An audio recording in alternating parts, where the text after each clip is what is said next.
Ladies and gentlemen, boys and girls of all ages, welcome to the PUBG Mobile Club Open India 2020.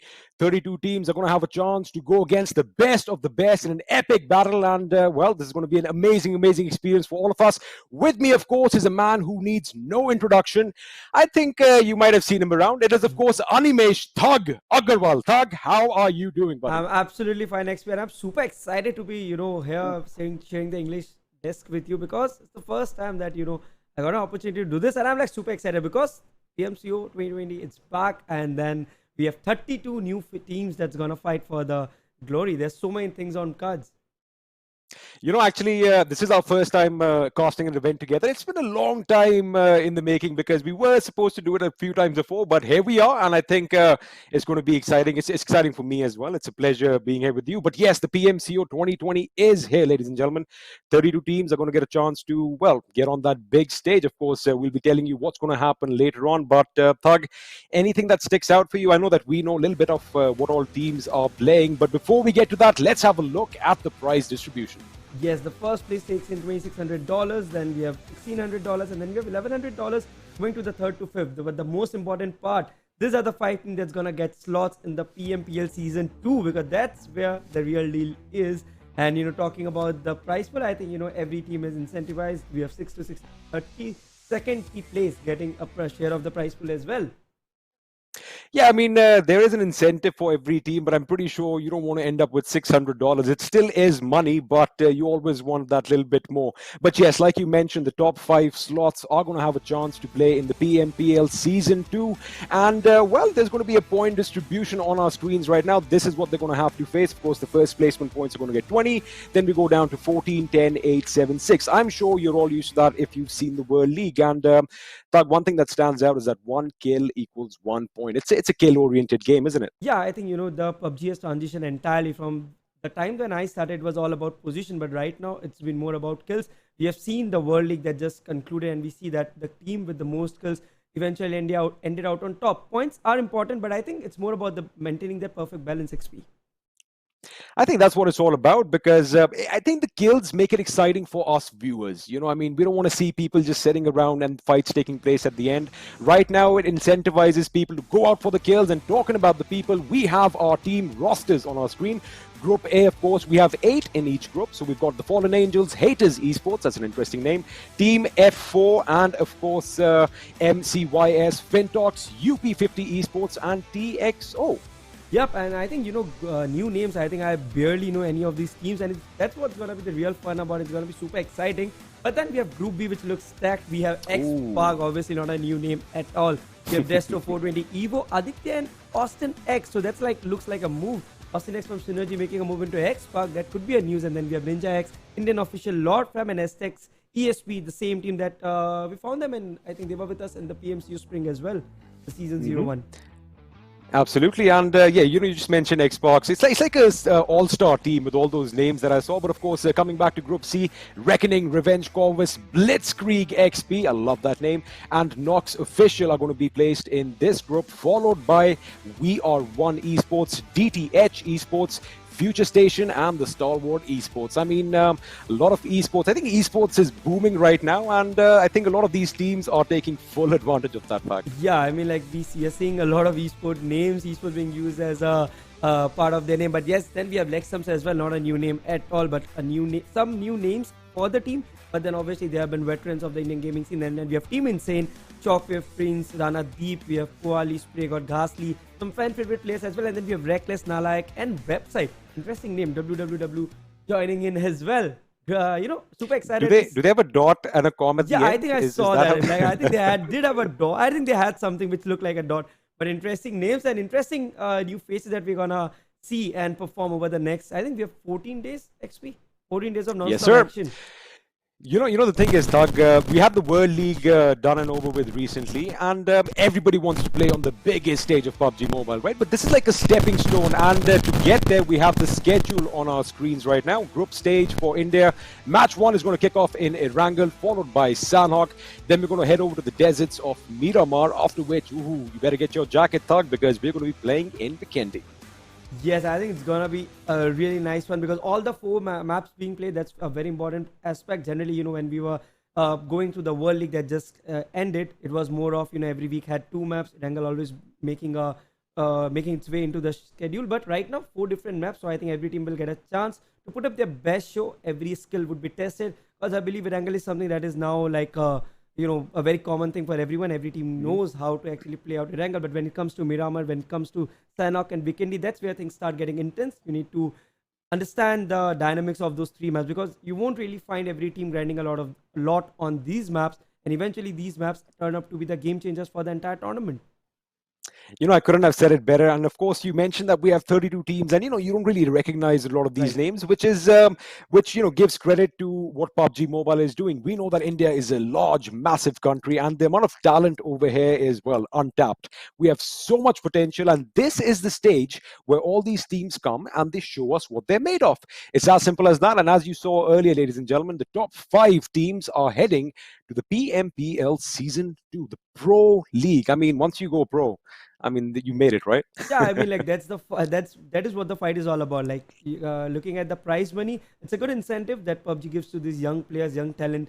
But I still believe the teams are fighting it for the biggest glory that could be the World League stage. But for that, like we say, the journey is still a long one, a very, very long one. You need to fight it out. You need to maintain that calmness and composure over the next ones, because the second part of the festival, I call this a festival. Like for me, this entire PMCO to World League, it's a festival with different stages.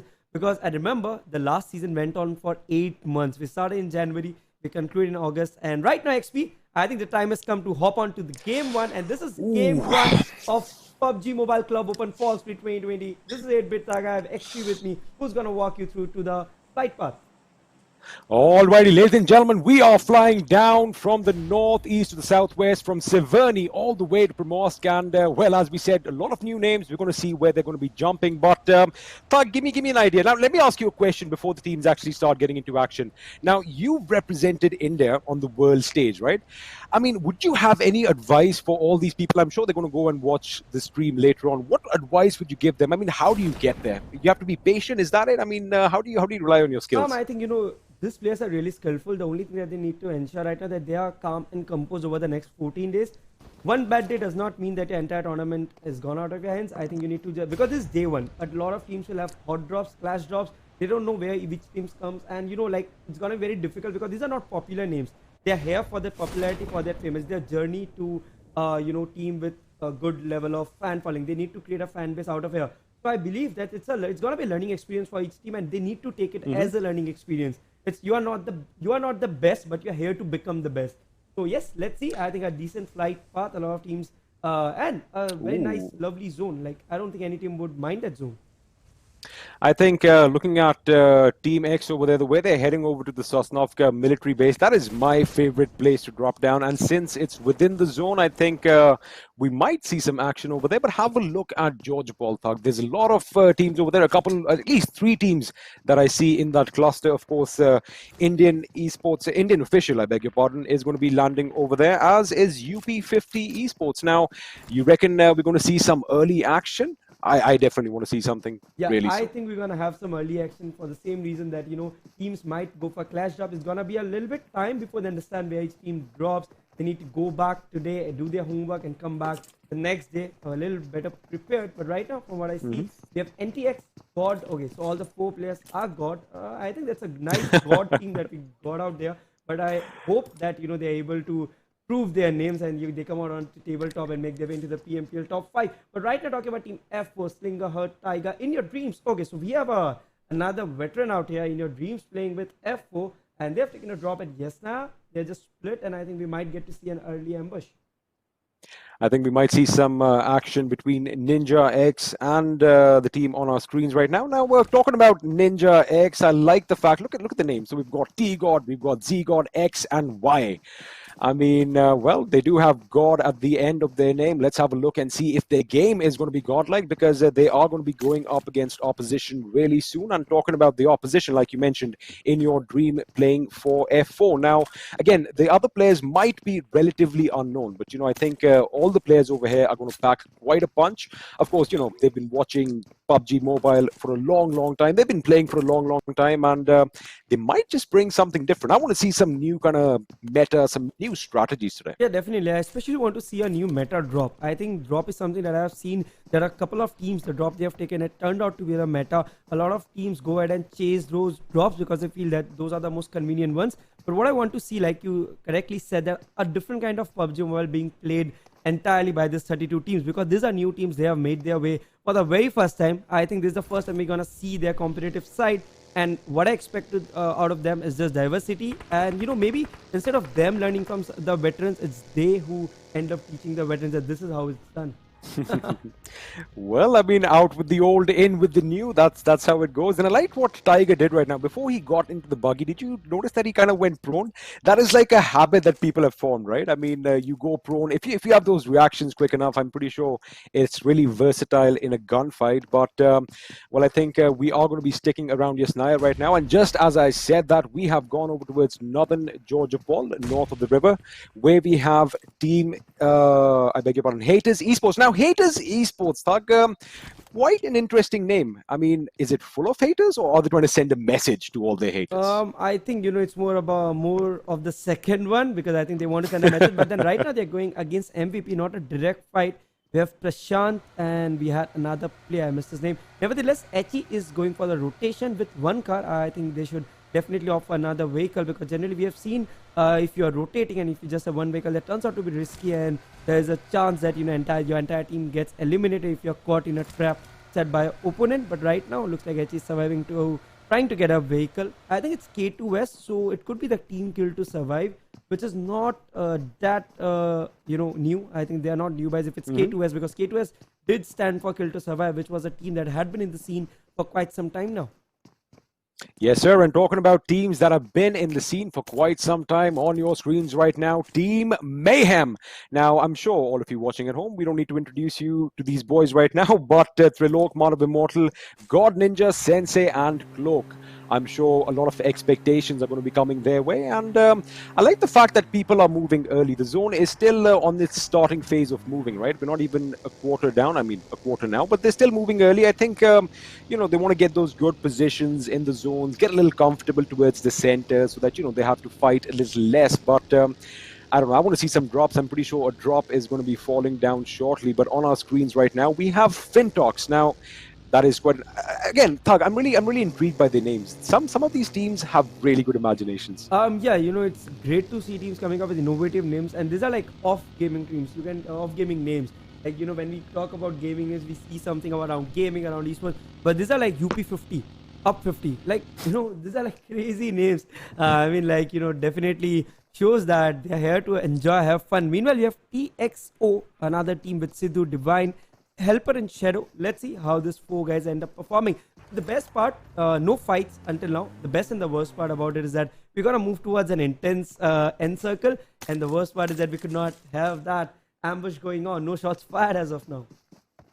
No shots fired, and it's going to be absolutely pandemonium, chaotic towards the end. And I hope that you and I can actually keep track of all the action that's going to go on. Because again, this is the first game on a big stage. I mean, let's not take that away. The PMCO, the PUBG Mobile Club Open India 2020 is a really big stage, right? And nerves are going to be playing a factor, but I guess all the scrims have prepared these players up until now, but of course they're going to take it slightly slow in my opinion, and then I guess towards the end we're going to see their true colors. Yep, and let's talk about Team MVP, still around their drop spot, trying to get in more loot, but I think it's time that these teams rotate, because they might face trouble if they go for late rotations. We know PMCO, we have increased zone speed, and then we have more damage coming in once you are inside the blue zone. So I believe teams need to really work on it. And then we have MCOPS, and we have Goofy, Iron, Phoenix, S3 taking a drop at school, one of the most centralized part in the map that definitely helps in during Erangel rotations. But then the bad part of school drop is that you end up with less loot. The compound looks big, but then there have been complaints of school not being able to provide enough loot for 4-man. I mean, that is an argument. You know, I think it does kind of change from game to game. But yes, I definitely agree with you. The loot has definitely been nerfed. But on our screens just a moment ago, it was D&D MAHEWIANS. I hope I'm saying that right. But D&D, do not disturb, or are they? I don't know. I guess we'll find out. Well, the zone is pretty much halfway through. And if we have a look, we're going to have a lot of congregation around west of the farm, south of Pachinki. This is going to be quite interesting. We might actually see Indian official go up against Lord Fam in just a moment. I think they're on a collision course right now, Thug. Yeah, looking at the way the center part of the map, the exact center is clogged right now, I still believe the meta for these teams and the meta for the Indian scene is still going for the center. They like to chase the center. They want to ensure that they want to take the benefit of the zone. Also, it's an interesting thing. Just see the logo of DND. It's a rip-off of TSM's logo. and at first second I was like, okay, nice, okay, nice logo. And then I was like, okay, I've seen this somewhere.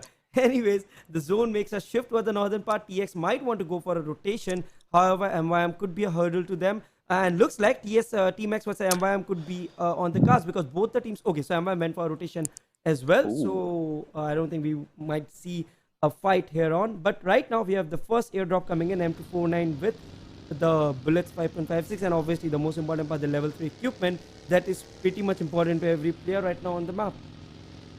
You know, talking about Team X or XSpark, I mean, they look in front of them. We have MYM right in front of them. Now, arguably, these two teams are the fairly more well-known teams out of the lot today. Just for those of you who are not aware, today Group A and Group B are going to be playing all the matches. So, in case your team hasn't shown up yet, have no worry. They will be on your screens shortly. But Team X 420 OP, he is heading in the direction of Team Mayhem, and well, I think we might have a little bit of mayhem over here. We might see some action. I mean, we definitely want to see some action. By the looks of it, the lads are getting off. They have disengaged and well, they've gotten off their vehicles, possibly going to be taking over that little compound just south of Pachinki. But ooh, I want to see some sparks fly. And talking about sparks fly, AZTECS are taking on Lord Fam. Yeah, this looks like a good lineup. We have Satan, we have Dark Lord, we have Mighty going against Team LF, and then Hotta could be in a lot of trouble, but then he has the cover fire coming in from Lord, who takes down AZTECS. Mighty, with AZTECS has gone down to 3 men, but Satan comes in with a retaliatory fire, taking down Mamba. It's 3v3 situation. Satan and Dark Lord down to 50 HP. They need to go for some heals, and then we have Hotshot getting wiped out completely. This could be a game changer. Punjabi and Lord Punjabi needs to help his team with some cover fire. Mighty might go down as well with a classic nade coming in from Lord. Now we have a 2v3 situation.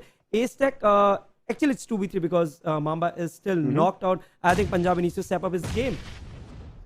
I think but Punjab is in a good position right now. If the enemy is unaware, ooh, we do have another person on the right flank. That could be problematic. But he does get some damage on Dark Lord. He takes a little bit of damage over there. But wait a second, Lord is going in. I think he might get that revive on Mamba. So, well, the numbers are definitely going to be even soon enough. But Pradhan over here, he can do some damage. Ooh, that grenade might just be a little offset. And it's a little too short. Yes, I think, AZTECS could have shown a little more aggression because they knew that the opponent team is down to 2 men. But yet, taking a casualty in a 4v4 fight, even, you have a psychological effect to it. When you lose 1 man, you don't really want to risk elimination at the 16th spot. However, LF, Lord and Mamba and Punjabi, 3v3 situation between Team LF and AZTECS. Satan and Dark Lord might want to try a off-angle flank. I think the off-angle flank is already happening, and that's the third player from AZTECS, which is Pardhan. I think he's going for a flank. Let's see if Punjabi can stop the flank, because Punjabi looks like at an anti-flank angle right now. I mean, I'm pretty sure Pradhan doesn't have an idea that Punjabi is there, and vice versa. So I think we might see a little flank action. It might go wrong for one team, but looks like Satan and Dark Lord are trying to make a move. They are deploying smokes. I think they're going to be going on from the right, while Pradhan is going to come in from the left. But see, Punjabi's in a good spot. He spotted out Pradhan. Pradhan takes a few hits, but it is not going to be enough. But his position has been exposed, so I think that information should be going out right. But have a look. Dark Lord and Satan looks like they are coming in for the kill, and oh my goodness, Thug, what do we have in the airdrop? We have the beast. I'm speechless. Best. We have the artillery warfare magnet, the AWM. Meanwhile, AZTECS going in for a push, but they don't realize that LF is not in this building. They are actually, Mumbai is pretty close, but he's outside the compound, and Punjabi is trying to back off. However, Punjabi missing out on those shots became a game changer for LF. If Punjabi would have taken out Pardhan, that's when he would have been actually contributed to its team's success. But right now, the way Punjabi actually gave up his spot and also could not take out Pardhan, that actually spoiled a lot of things for LF. Let's hope LF is able to pull off a successful back off, because right now AZTECS looks at a better spot. I was just going to say that Mamba's in a good spot, but that is not a spot at all you want to be in because he just got knocked out by a grenade, and Dark Lord is going to make sure he goes and confirms the kill, which means Lord Fam are now reduced to 2 members. Punjabi and Lord are trying to make the escape in a buggy, and I think they will survive. However, they've lost 2 members, and that is definitely going to be a blow. But have a look at this. Lord has no health items, not a single bandage, not a single energy drink. That can be problematic towards the end. I think a little bit of looting should be the order of the day. However, they've got to be careful because the zone is getting smaller and smaller, and well, enemies are going to be on all sides. Yes, looks like things are gonna get heated up. Meanwhile, we have EXO versus HE K2S King. Did take some shots, did take some damage, but I think he would be able to heal up. We have this fight going on the Potato Hill to the southeast of Pochinki and TXO Helper. I think the players, it's a 4v4 situation. They are all pretty close to each other. Helper wants to go for a different angle because he realizes that he might as well, try to take a safer angle, I guess. Meanwhile, LF team down to 2 men. They are trying to rotate and take a safer spot because it's a 2v60 or 2v59 fight standing in front of them. I think this Aztec and LF are the first 2 teams to get the casualty for PMCO fall split. So that's a curse that they're gonna carry for the next season. Oh, you should not have said that. If they somehow not make it, I'm pretty sure all the blame is going to come to you. Remember, the caster's curse is a real thing, Thug. But anyway, coming back to the thing, I like the fact that you said 2 versus 59. Let's see if they can actually make it to the end. But quite an interesting circle. We have kind of shifted up north, so we are going to be a bit south of the school, northwest of the farm. Again, Potato Hill, as you mentioned, is going to be hotly contested, and quite an interesting name. And once you see it, once you actually see the potato, you can't get that name out of your mind. That is something that is super interesting. But it looks like TXO have control on a couple of the compounds up top, while Haters Esports are trying to move in as well. And talking about the zone, let's have some predictions, Thug. Where do you think it's going to shift? I think this is going towards that Potato Hill because if you see, it looks like that's my prediction. And yes, it's gone to the Potato Hill. Actually, the circle shift is a lovely shift. I think it's one of the most beautiful transitions I've ever seen in Erangel. Like, it shifted so equally from all the sides. A perfect circle shifting to another smaller circle. It was a thing of beauty. Like, I think our audience must have loved it. You remember concentric circles back in maths class? Right. That's what it was. That's what happened, because we don't see that happening in, especially Erangel. You see that happening in Vikendi, but when it comes to Erangel, you would see something going north and then a southeast and then a northwest, and that's how it works. But right now we have 1v1 situation, DND, but why would he come up with an ADS? No. And that obviously was a mistake on his end, and he paid the price. Lord OP going down, A6 Satan coming up with the first knock, and then we have UP5080 taking up LF Lord with an M416. Lord goes on complete, and LF becomes the first squad to be eliminated out of the PMCO fall split Indian region. And we have DND with 0 kills, but a player lost. Well, you did just say that they are up against 59 players. Well, I think that was a bit too much for them. Dark over here has knocked down Vinchu. That is a fight taking place elsewhere. Not too far off because everyone is pretty much close by. Have a look at that Indian. Indian is getting knocked down. Immortal, in fact, with his AK, gets a knock on Raj as they are moving in their vehicles.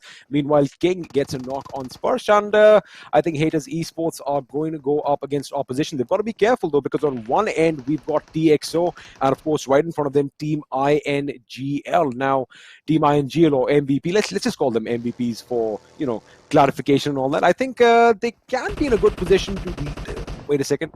I'm going to take my words back because Madara over here is going up against Slinger. Slinger definitely has an idea. He's getting shot from elsewhere, Thug. Did you see his health getting depleted? Yes, I think, Slinger has a huge advantage. The height advantage, the position advantage. He knows where his opponent is. And Mandara going for the prone. I'm not really sure if it's going to help, because we have In Your Dreams moving in, and one of the fine assaulters just want to try and take out Team F1. I think it's FIN. And then we have 2 players from FIN just below, just close to Mandara, but they won't be able to provide any kind of cover fire because they have a huge ridge in front of them, and if they try to come up, I think, F4 is gonna have a good angle on them. But no, I was wrong. FIN Explicit takes a knock on Tiger, and In Your Dream goes for a trade, taking out Madara, and then Hunt goes on as well. So it's a 1v3 situation in front of Explicit. XSpark definitely has a lot of weight on his shoulders because F4, they do have the high ground, and have a look, I think Slinger is going in for that revive on Tiger, so they're going to be a whole team soon. Madara, meanwhile, is going to bleed out. That was good smoke cover, however, it's not going to work out for them. And have a look at that Aztec. Dark Lord is coming in the picture right behind, so if they thought their troubles were over, well, they've got another team to contend with. Hunt and Explicit need to be careful. Meanwhile, elsewhere, Dominic Whitey is lighting up the opponents, and Sarkar gets a headshot from that Car 98 on MYM's Immortal. That is, I mean, you know me, I'm a bolt action fan. Anytime I see a bolt action on the kill feed, I'm going to lose it. Yeah, definitely. And I hear AZTECS doing really good with 3 players, but they still have 3 kills. They're going to kill, wipe out Indian Ultras right away, and then I think they need to make some moves because they're towards the edge of the circle. But still, if they hold this ground and they're able to get in those kills, they might end up with 10 kills around. Looking at the number of teams they're surrounded by, but they need to be careful about MYM. MYM has a direct angle towards AZTECS, and right now we see Pradhan going down. And I think it was team D&D which took out Pradhan, or it was something else. That is F4. Meanwhile, In Your Dream finishes off, puts a final lane in the coffin for F1 and FIN Hunt, and I think Explicit just got stuck outside the circle, but then Explicit has some different plans, but In Your Dream coming in clutch. 4 he kills. got the finish. Yeah, he got finished, and I think that's FINTOX entirely getting eliminated. The second team to get knocked out of game 1. Well, kudos to him for taking one man with him. FINTOX do exit the game in the 15th position with 1 kill to their name, so at least they have 2 points over there. But the circle is shifting higher up on Potato Hill, and a couple of teams are already in good positions with DXO dead smack in the center. Meanwhile, Haters Esports are still going to go up against Team INGL, and it looks like Indian Official just got eliminated as Nick went down. Destro is lighting up UP50 Sarkar. He's taking revenge on MYM, although not the same team. Well, they know each other, so I think a little brotherly love is coming in. Evo, meanwhile, whipping out his M4 and getting a knock for himself. And interesting fights. Ooh, knockout. You cannot go prone over there, especially when you have enemies all around. Now, Thug, cover is going to be an issue. Explosions are going to be an issue, and it's going to be a king of the hill situation. Whoever's on top is going to be reigning supreme. Definitely the last circle ending on the Potato Hill. Like I predicted, I just realized that. And then we have 42 teams, 12. Ooh, you got some superpowers, friend. 12 teams XP. I think this is going to be one of the most heated last circles that I have seen. Like, I did not see such a heated circle even the PMPL right now. A lot of kill feed moving on. We have Team XI taking on MYM Cloak, and then MYM 10 Sensei goes on as well. Meanwhile, we have a 1v1 situation, but D&D Sean tried his best, but he got a cover fire, and I think MCOPS get eliminated as well. D&D MAHEWIANS, I think it was MAHEWIANS. Weird name. I think it might be the other way around. I think D&D got eliminated courtesy of M4. Yeah, I think I got a bit lucky. Right. Yeah, I think it happens to the best of my dear brother. But anyway, 11 teams, 39 people. The circle is so small. It's the 5th circle, and he got over here. Can he live up to his name? He is spraying bullets frantically in all directions, but I think we're going to have to work on the accuracy a bit because none of them really connected. Meanwhile, people are going down like dominoes all around. MCYS seems like they are in a world of hurt, and Goofy is not goofing around as he rattles off those bullets in their directions, and looks like, wait a second, did you see what I just saw? Team Mayhem is out of this game. Yes, Team Mayhem was in a fight with Team X, and we know Team XSpark are one of the front runners for the PMPL slots. But meanwhile, we have MVP Prashant taking out a lot of people. It's just chaos. It's just chaos. I think the circle had that domino effect we were talking about. It just triggered all the players, and they are on a ham right now. We have MCOPS with 2 kills. MCOPS do look at a good spot right now. However, they have the disadvantage of being at the lower end of the hill or the foothills, but let's see if they can, if they're able to get in those 8 to 10 kills, they would be pretty much safe. Meanwhile, AZTECS ESP gets eliminated with 6 kill points, and AZTECS, one of another front runners for the PMPL, just got eliminated. We have 8 teams, all new names, fighting it out for the #1 chicken dinner. I think when you are well known, you kind of have an extra target painter on your back. I think that could be definitely an issue. Of course, once you take down one of the big boys, it's like, you know, you can sleep a lot better at night. But Fallen over here, Winchu picking up his fallen comrade. I like that.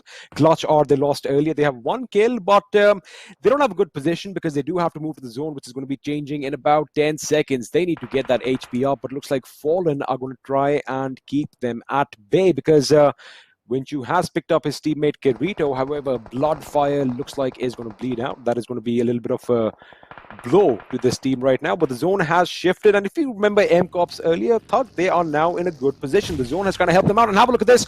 Shadow needs to act quick because XSpark, the team that you just mentioned, are coming in hot, and are they going to get a knock, or are they going to go down? I think he goes down. Sidhu, is he going to be able to do something? And yes, CMAX needs to be a bit careful here, although they are at a 4-man advantage right now, but then they are at a tough spot. However, they make it to the top 6, and we have 6 teams, 20 players in the 6th circle. T-Max is going straight up into TXO, and they take out Divine, and they take out Sidhu, and they eliminated TX. And look at the kills. Team X is sitting there with 11 kills. They're into the top 5, and they have a probability of 22.22% to take that WWCD.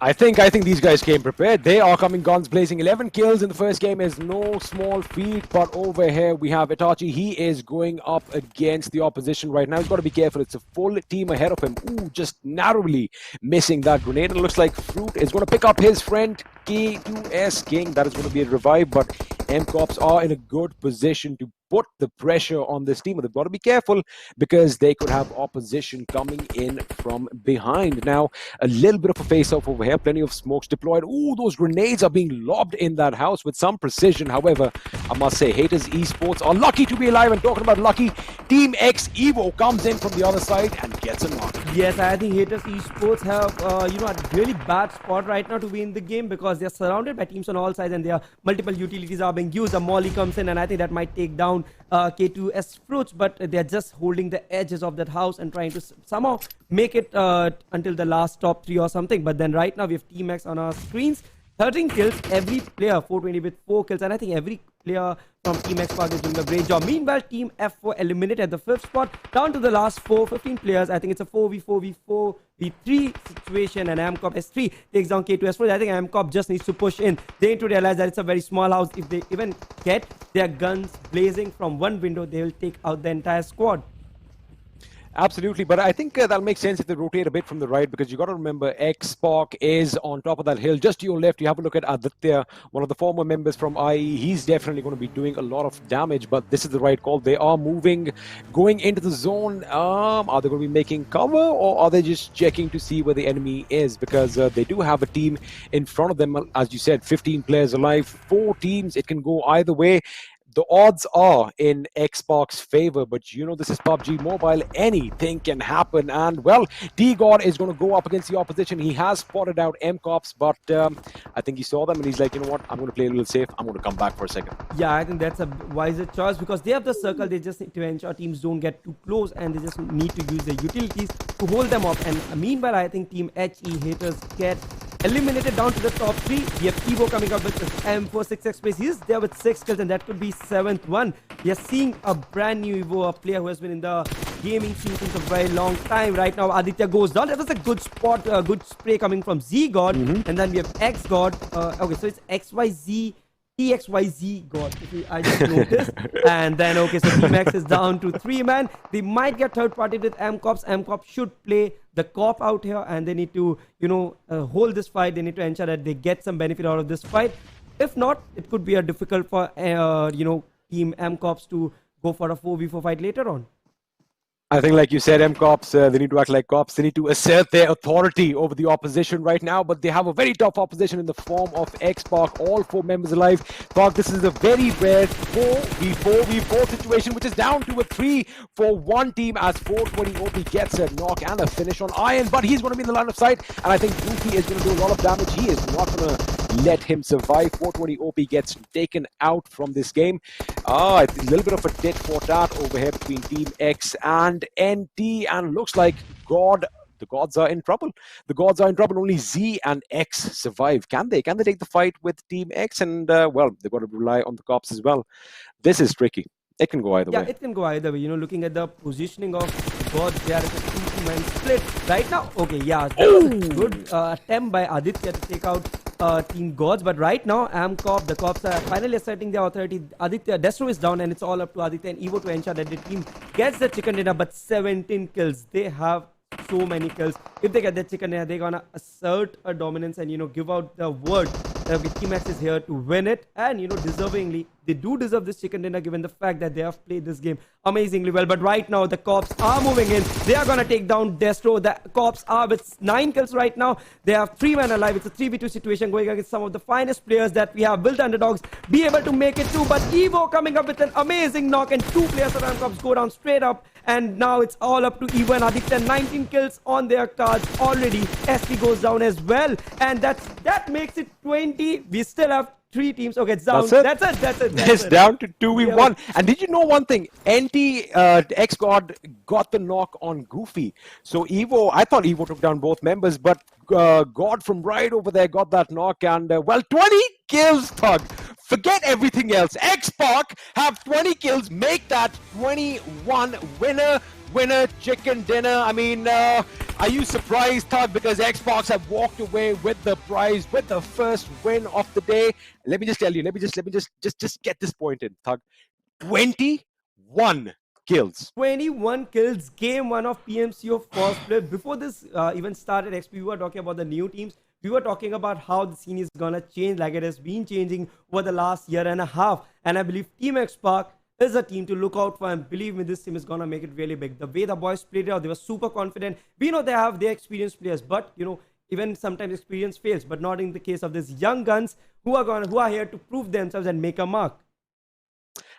Forget Spark. They should change their name to X-Fire, because they're not a Spark. They were on fire in this game. 21 kills. What a brilliant game. What a dominating performance. And they didn't shy away from the big names. And of course, I'm talking about MYM, right? They picked the fight. They chased them down. And well, we have the MVP on our screens, and no surprises. It is going to be Evo, a different man, like you said. 10 kills to his name. 956 points of damage. I mean, I'm just surprised. I'm just blown away, to be honest with you, because I was assuming that, you know, the gunfights are going to be slightly they're going to be a little hesitant. Yeah, I mean, like they weren't. Not they were these like boys. Super, and you know, there's a reason to it. If you see, they are coached by one of the fine veterans of the community. Scout himself is the man who made this team and, you know, runs the show for this team. So definitely, you know, it's showing that when you are backed by such a talented player, such a nice backing, then not be confident. I think we might just have lost your audio for a little second. It's all good. I'm just going to take over. But yes, like you said, that, you know, Scout, I mean, of course, you know, it's not, see, Scout does his bit, but then these boys are putting their effort in as well, and they are delivering. And what a show they are putting on. And have a look at that. When was the... I want to know, I'm going to ask you guys, audience, tell me one thing, please. When was the last time you saw a 40-point game? Over here, Xbox walking away with 41 points, 20 from placement, 21 from kills, but what a wonderful performance by MCOPS as well, getting 9 kills in this game, 19 points. NINJAX finishing third with 18. That is a good performance by them. Team F4. Now, they went a little earlier with 8 points, but Thag, can you take us through 9 to 16? I mean, a little bit of upsets over here, don't you think? Yeah, I think, you know, looking at the way MYM is placed, it was an upset, 1 placement point, and then we have 2 kills, total of 3 points. That is a little bit upset for them, but I think, you know, these are teams that have been playing since a very long time. They know how to script comebacks. But then, yes, if we talk about game 1, I think it was an absolute show by Team XSpark, a one-sided. I think I'd give them all the fame, the glory, the applause. They deserve it. 21 kills. I mean, like, we haven't seen that happening. I think I haven't seen a 21 kill game since I started my journey in PMPL. And this guy's coming it out, and it's just a pure show of domination, nothing else. I think First game. How confident they are. Like, you know, it would take guts for someone who is at the foothills of the potato hill to push upwards, coming in with nades. And I think they used just one nade, and they just went in. And so this shows that what kind of mental strength they have come in with. And I just hope and pray and wish and expect that we get to see more of Team XSpark over the next 14 days, XP. Now, the question is, Thug, whether they actually carry this momentum forward, which, of course, as I say it out loud, kind of sounds silly, because I'm sure they will. And, well, one thing is for sure, all the big teams in India, they are going to be watching very intently. They're going to be watching for the new blood. That's what we say, right? Out with the old, in with the new. They're going to be watching out for these boys. And, well, I think XSpark, you are making waves right now, but let's not take anything away from the other teams who had a wonderful performance. MCOP Esports. Now, they did assert their authority in the end, and I think 9 kills is not a bad day at all. Definitely, you know, I think MCOPS, I think we cannot let them, just because XSpark did excellently well, we cannot be, I'm not less lack of with lack of words for MCOPS, because they did a great job. The way they held onto their position, the way they maintained their calmness and composure when Gods and Team X was fighting. Because there were two instances I noticed where even me sitting on the caster deck felt that they had to push. At one of those points, you corrected me that okay, so there's Team XSpark on the left, so they need to go for the rotation. Even I don't know what's happening. Yeah, and they did it. And I think the way MCOPS are playing, I think this is a team that we need to look out for as well. Like one game where they had 9 kills, it's still good. It's still great compared to the other 19 teams, barring XSpark. So I still believe this is another team that we have to look out for, because game sense wise, I felt that they're really strong. The person who is IGLing them did a great job to take their rotation. It did a great job in asking them not to take shots when God X and Team XSpark were fighting. So looking at these moves that this team made, I strongly believe that we have another contender right on day one, game one. I mean, it's not always about getting all the kills. Right. It's about that trigger discipline as well. You've got to know when to take your shots, because, the moment you take a shot, you're giving your position away. And if you don't have information about who all is around, well, it can be pretty problematic. In fact, at one point, a team was coming out of the blue. We saw that fight take place between FINTOX when they got eliminated. I thought they were going to come in and surprise the enemy from behind, but they knew that they had people behind them. They waited for them to come out of the blue, and well, their bullets did the rest of the talking. But what a game, what a start to the PUBG Mobile Club Open India 2020. Right, absolutely right. They say that your worst shot is the one that you did not take, but I would say that MCOPS definitely contradicted it in game one, because they were pretty much calm and they ensured that they want to ensure that they get those 14 points. Teams need to realize that you need to strike a balance between all of it, because it's always important that you strike a balance. Absolutely, and I think we're going to quickly take a short break, and we'll see you on the other side of this. Don't go anywhere.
Okay, guys, so That was welcome actually. back.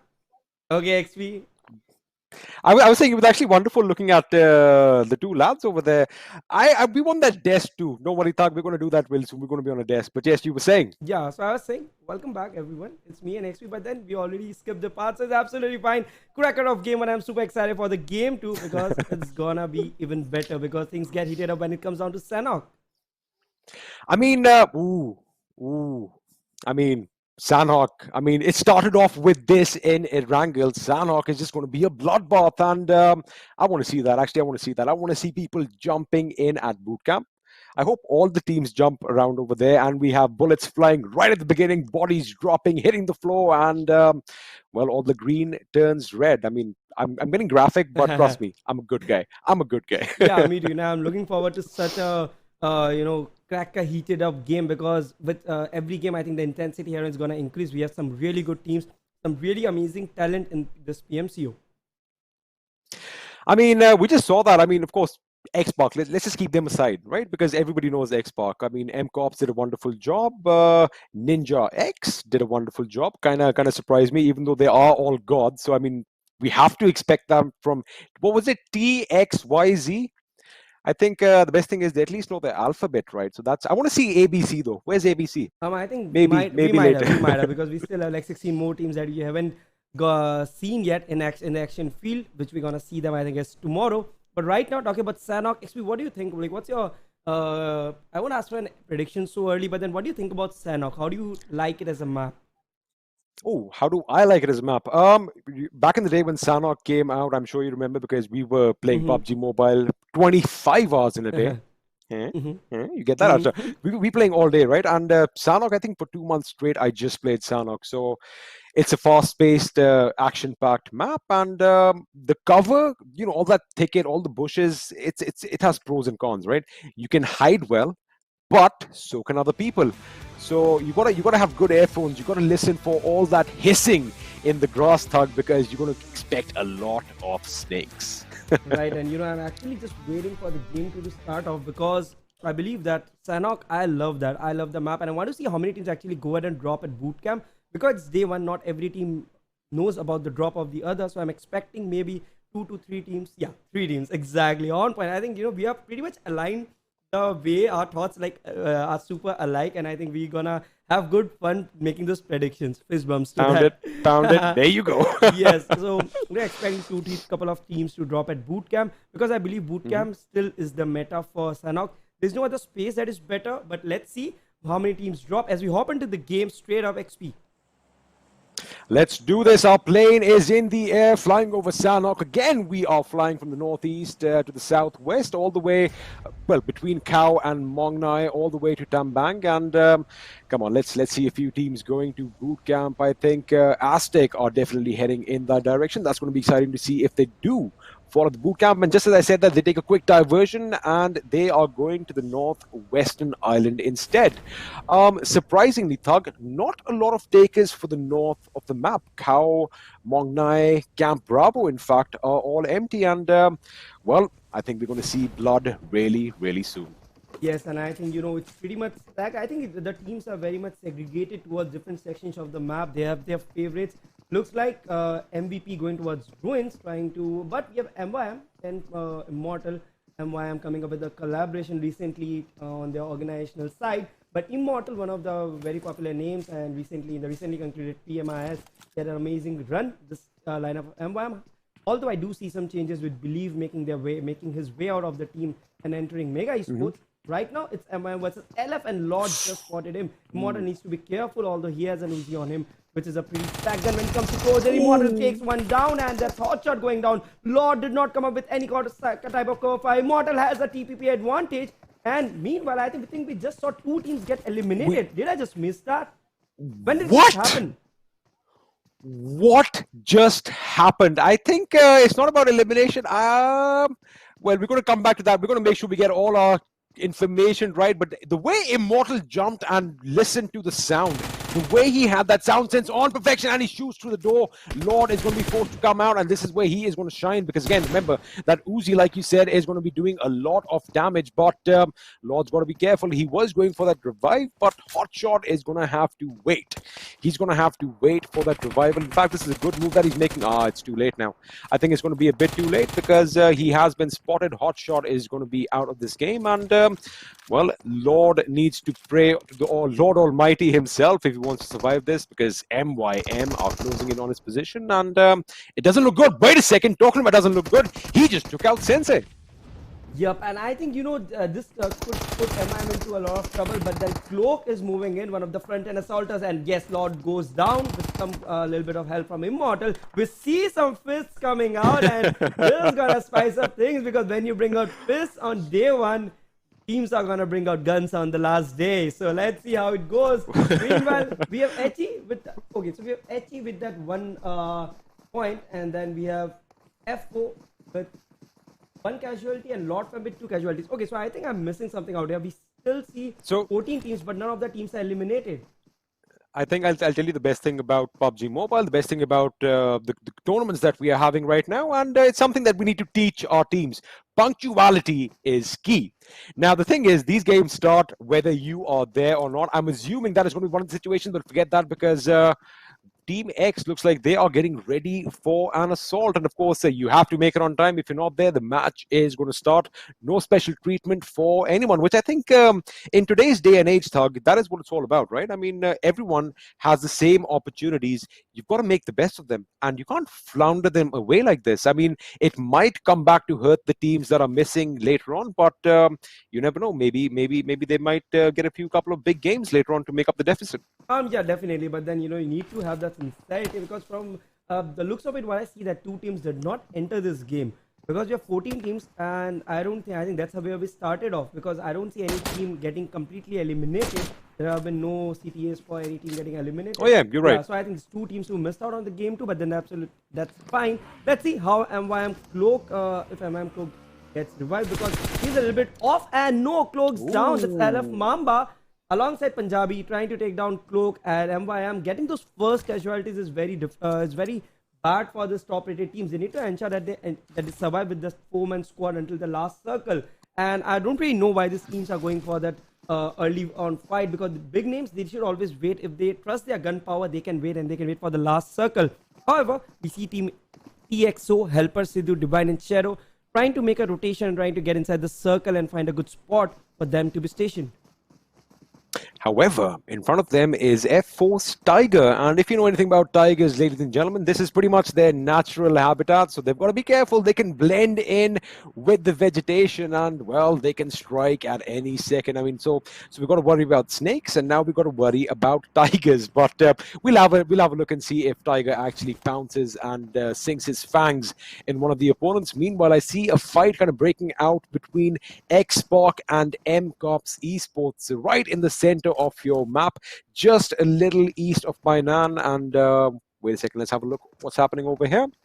Aditya with his M4, like I said, they are kind of engaged with MCOPS, but they don't have a clear shot. I think they just have an idea that the enemy is nearby. Again, they are in the zone. That high ground is definitely something they want to hold on to. And I guess at this stage, you want to hold on to this position, right? You want to make sure that everything around you is clear. And, well, Evo is taking shots as Phoenix, but you got to be careful. He can knock him down, but he's got to be careful that he does not rise from his ashes to hurt them on later. But these grenades, a little too hopeful, don't you think? Yeah, I think that was an over-ambitious nade, but then still, you need to take those chances until unless you spot your opponent clearly. Right now, I see Team X at a very good spot, and once again, they go head-to-head with MCOPS. MCOPS could be one team that could create a lot of problems for Team X. Let's see, I think this is an interesting fight that we're getting to see at the very beginning of Game 2. Team X and MCOPS, 2 of the teams front-runners in Game 1, going against each other. However, I do feel that Team X has a better advantage over MCOPS, looking at the position where they are. They have a high hill advantage, and also talking about the hill, even if MCOPS tries to, move up, they need to go for a flank from a right or a left, and then they need to move up, which is obviously going to be a very longer route that they would not want to take. Looks like MCOPS need to find a way to back off. Now, that is true at one point, but look at Iron, the way he is moving on the left. He is trying to get that flank. Of course, Goofy and Phoenix are going to be relaying the information, and ooh, Iron is actually being a little of a daredevil because he's across the road and now he's coming back. I think he was spotted out. He did get a couple of shots on Evo. Evo did lose his HP. I think maybe he could have let off a little bit, that triggered discipline that we were talking about earlier, because it seems like Aditya and Evo are all focused on the two gentlemen in the house, and Iron could have been in a good position to kind of get on that left flank and help his team out, but they are one member down. It is a 3v4 situation, so they've got to be kind of careful, I guess. That is why they're going to take their time, hopefully hoping that Team X or XSpark, they kind of back off, because looks like FALLENangelz might be heading in their direction.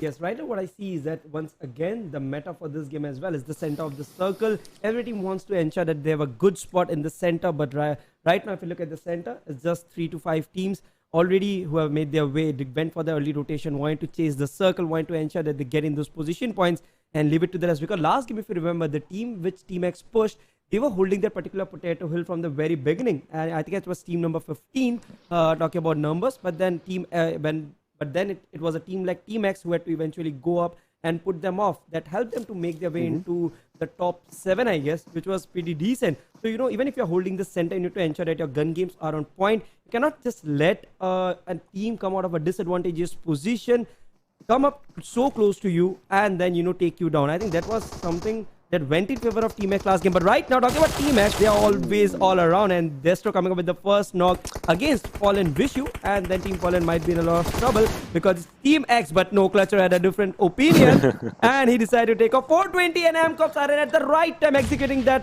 third party and taking off Aditya XP.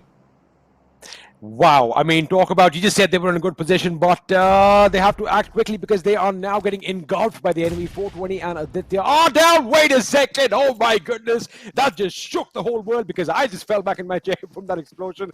Oh my goodness. That was a big, big nade. And XSpark, the winners from the last game, are in a world of trouble, survived by just one member. Fallen over here. They know the enemies are coming in. They want to go in and get the kills for themselves. Even if you get a knock and you steal somebody else's kill, it still counts in your point. So the FALLENangelz, who are fallen no more, they are going in for the kills, and I think well, they just might get it. Aditya meanwhile giving it his best. He does almost get a knock. He does get a knock. Vishu goes down again. However, Evo is last man standing.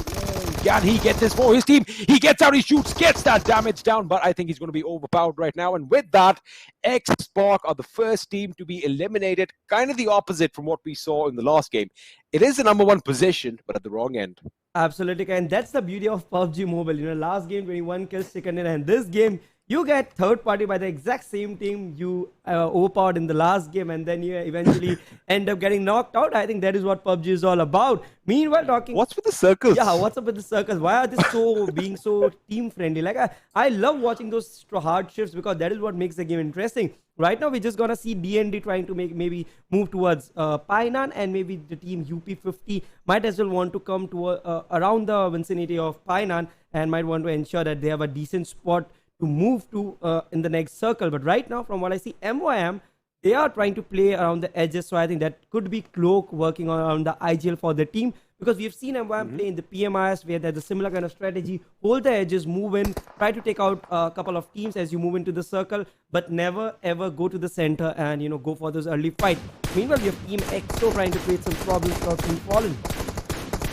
Especially, coming back to the point you were just talking about earlier, especially in a map like Sanhok, you don't want to be at the center because you can barely see the enemy 10 feet away from you. And if you have enemies in all directions, well, that is going to hurt. But Helper over here is trying to put the hurt on the FALLENangelz. He did get one, and I guess the FALLENangelz, they haven't had their wings clipped yet because they are still a 4-man team. Vichu actually, it's Vichu, has been knocked out 3 times, if I'm not mistaken. So he has definitely got to be careful. Not only for bleeding out, but depleting their med kits, because they can come in handy later on. Meanwhile, Shadow takes a little bit of a hit from the enemy, and again, it's a long distance fight. The thing what worries me right now is they are taking a few shots. They're not really going to get a knock and a finish, but they are going to be alerting teams around them, which can be problematic. Yes, and here we see TX are going against Fallen. Fallen, however, came all the players are healed up, back with full HP. Now let's see Vishu trying to take out Shadow and Helper.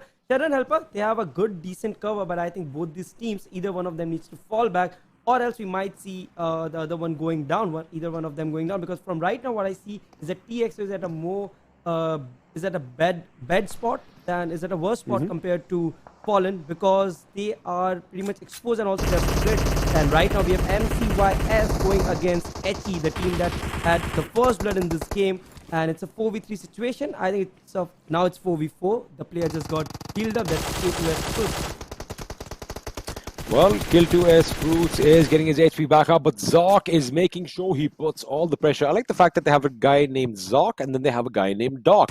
That's kind of very confusing. Thank you very much, but it is our pleasure. Of course, oh my goodness, that was a huge grenade, and Ignite has been put on fire. He is out, he is on his knees, but Zark goes down as well. God, K2S is going to be laying down some lead. Rambo goes down, Zark goes down, Doc reciprocates, getting a knock on K2S King, and this is a bit chaotic, because Doc is the only guy who's outside, while Itachi is going to have enough time to pick up his teammates. I think Ignite is relaying that information right now, that coming in is a no-go right now, because they are going to be a whole team, and I do believe Doc is going to have to leave his fallen comrade behind and move on to greener pastures.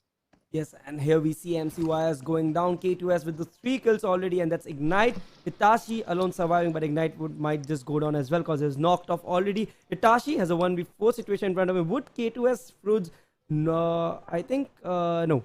So it's Itachi and it's Dark, actually, just a little bit of mess up. So it's Dark who has just backed off, and then we have Ignite being the last guy who will just go down. And if you see, FALLENangelz right now at the top of survival status with 4 kills already, and yes, that's Ignite being taken out. We have a domination coming on behalf of K2S. Got 3 kills already for his team. 3 important points, and we'll move towards the next circle.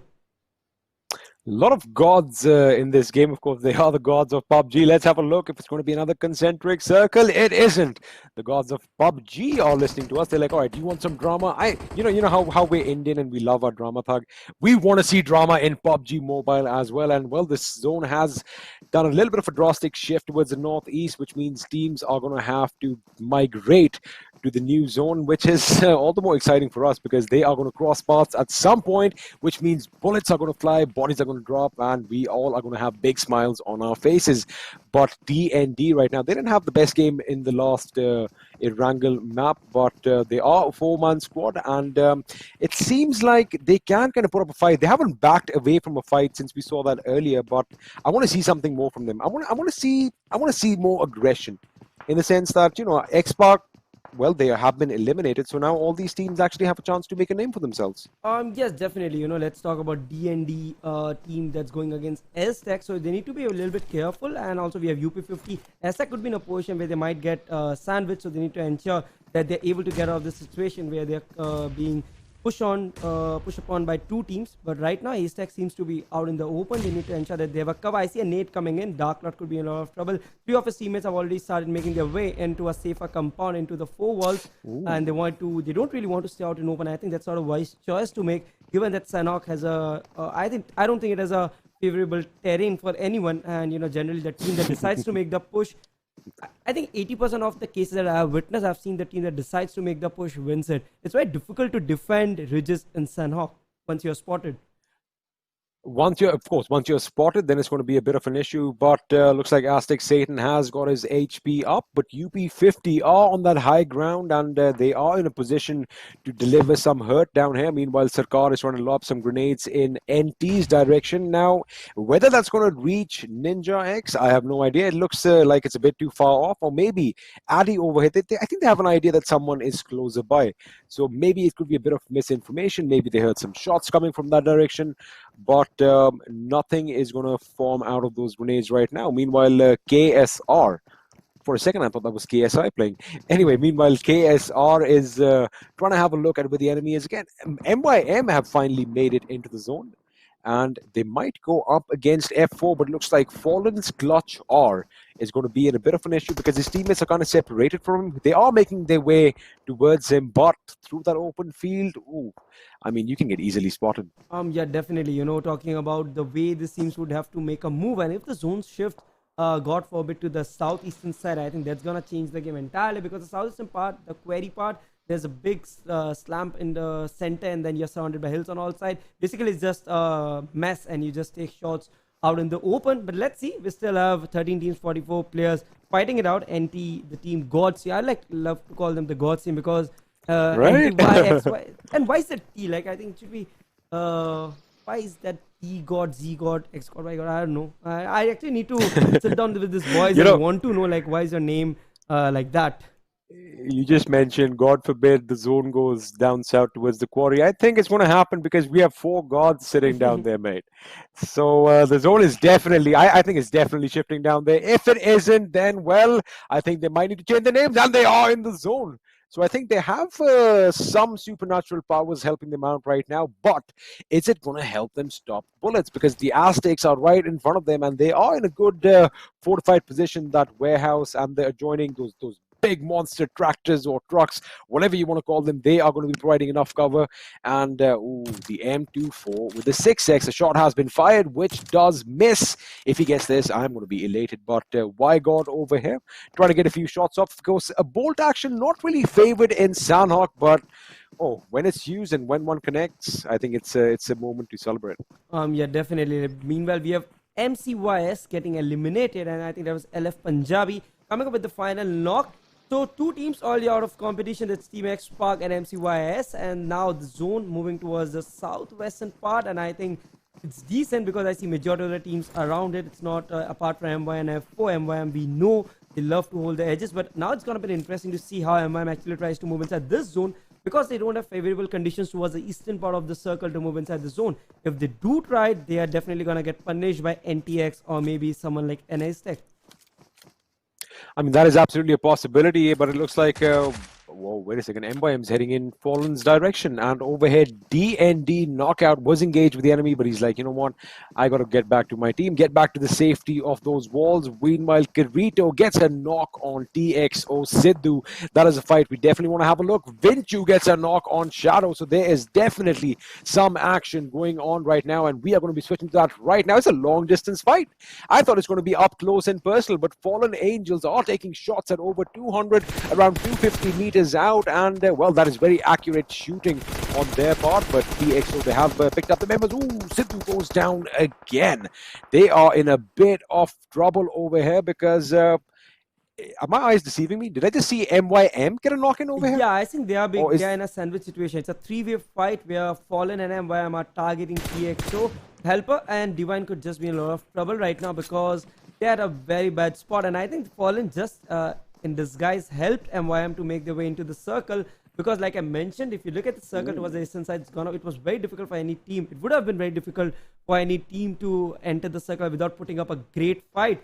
But right now, Fallen 4 kills, must be pretty happy. The next target could be MYM, and MYM right out in the open, like I said, and MYM should go down. I mean, like, if Fallen misses out on these shots, these 3 kills should go into the pockets of Fallen. Well, Manav just rams that vehicle and he's like, you know what, I am not taking a chance running down the quarry in the open on foot. I have a vehicle, I see a little jump, I'm going to take it. Of course, this is a game. Do not try that in real life. It will end devastatingly. But MYM still survived. 3 members. Immortal takes a shot over here. He patches himself up really quick, but they are in trouble because they are in the blue, and have a look at this. Bloodfire has that angle covered. Ooh.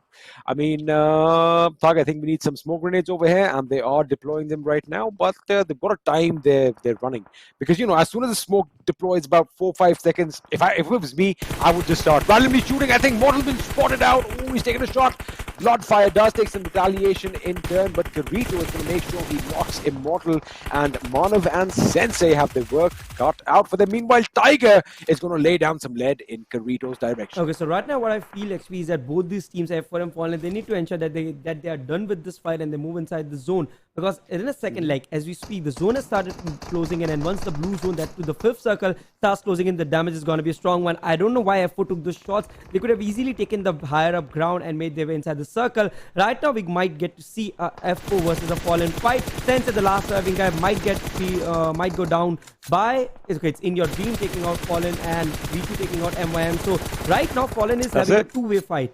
So I think they just eliminated MYM. It's gonna be Sensei going down. Amazing shots coming in from Vishu. So much of accuracy in his M466 sprays.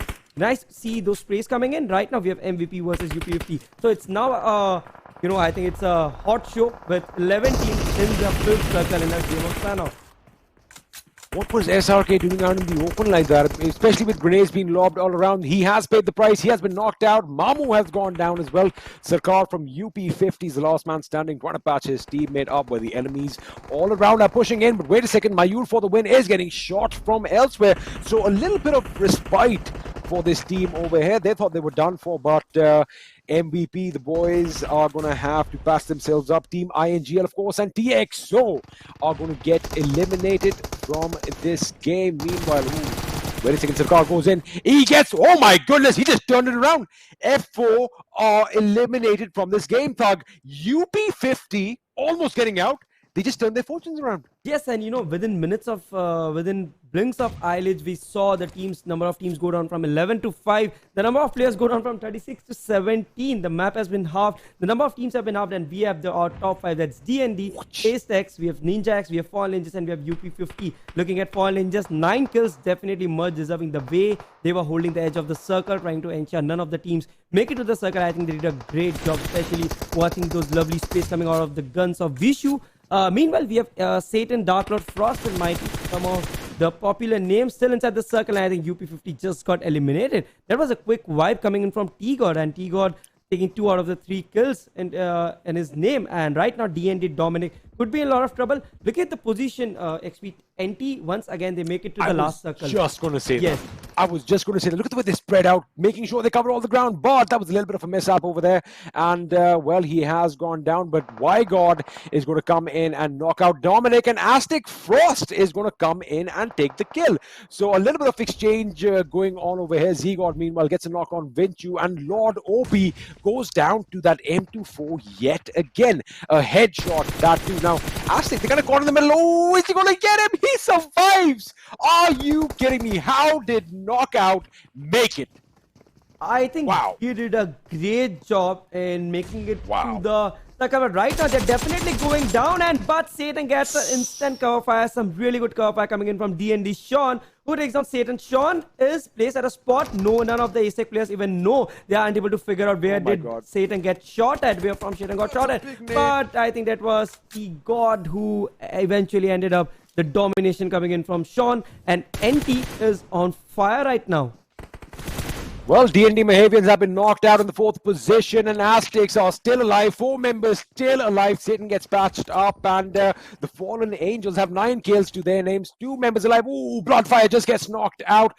Clutch, or can he live up to the name? Can he clutch this situation as the 2 gods, Vi and Z make it to his way? Look at the way X and T are kind of on the left side from their perspective, of course, on the right side of our maps. But the way they spread out, the way they're controlling the whole zone is something that is definitely going to be in their favor. 6 kills to their names, and I think Mighty, is he going to be burning up? No, he's not, because X-God is going to get blown up. And wait, what? I just said, I thought AZTECS are going to be in trouble. FALLENangelz get wiped out in the 3rd place. Yes, and right now NT looks at the strongest spot, although it's a 4v4 situation, but then Satan went down and so did Frost. NT moving on to the first chicken in an excellent spray to take down AZTECS and eliminate AZTECS straight up. And what a great game by NT, the X, Y, Z and T gods. Finally ensuring that chicken dinner that they missed out by an inch in the last game. They ensure that they run that extra mile to get the chicken dinner, and they don't have to even worry about an inch. Ninja X team. Wow. Did you see that last spray? I thought he was done with the sliver of HP. He got the knock, and the way these gods, we were joking about gods. I think we should stop talking about that. Thug, because we're going to be eating our own words because they have finally showed up. But what a game by them! What a game by the Fallen Angels. I mean, I don't think you're fallen, gentlemen, but you still have time to rise. But 9 kills, that is not a bad outing in Sanhok. I think all the three teams that made it to the top three did a great job. I think, especially, I think FALLENangelz, the way they were holding that edge of the zone, the way they were holding that entire area from a small hut, I think they did a great job, and they must be proud of the way they played it out. Sanhok is not an easy map. We all know that. And talking about Sanhok, let's quickly move on to the MVP, none other than Igor. Well, Tigor's not a lot of kills, but it is enough to get the most valuable player trophy from this game. 415 damage. That means he got every single person he hit with his bullet. That is amazing. 6 kilometers travel. Now, on Sanhok, that doesn't seem like a lot, but it is actually quite a bit. That means these guys have been moving around quite a bit. And, well, I mean, when you have God in your name, I think there's basically nothing that you're afraid of, and that's what they showed this time. The way they were spread out in the last zone, they had control over all the enemies. I mean, you don't have an option. If I was a member of the opposing team, it's like, all right, so if I'm giving you my calls, all right, so I think NINJAX is over here. No, they're over here. No, where are they? They're all over the place. I think that is something that really helped them out. Definitely. You know, I believe talking about the points table, we have 11 kill chicken dinner going in favor of NINJAX. 31 points, and then we have FALLENangelz and AZTECS doing a great job as well. Both the teams tied at 19 points each. However, FALLENangelz have those 9 kills to their honor, and then we have DND with the 12 points lead. However, if we talk about the teams below Up 50 Esports, which is sitting there with 10 points, other teams definitely need to work out, because right now the fight is for the top 5, and you know, such a mediocre performance might get you the 6th and 7th spot, but if you want to make it to the PMPL, you need to push up your game. Absolutely, but it is, of course, day one. So, guys, there's not a lot of pressure. The pressure is going to mount on towards the end. I think right now, Thug, what they're doing is just testing the waters, right? They want to see how the opposition is going to react to what they're going to do. So, of course, you have to play with your strats. They have come in with the game plan, but to execute them. Now, again, this question is going to come out to you, but before that, let's just have a look at the bottom half of the table. Again, 2 teams did not show up. Well, you better show up if you want those points. F4 getting eliminated a little early on. That was a bit of a surprise, but Team Mayhem, now they did get 3 kills this game. However, their rotations, now you did mention, Thug, that they like playing at the zone, right? That's common knowledge, but you reckon they're going to have to push in a little bit? Because the zone at one end, guns at the other.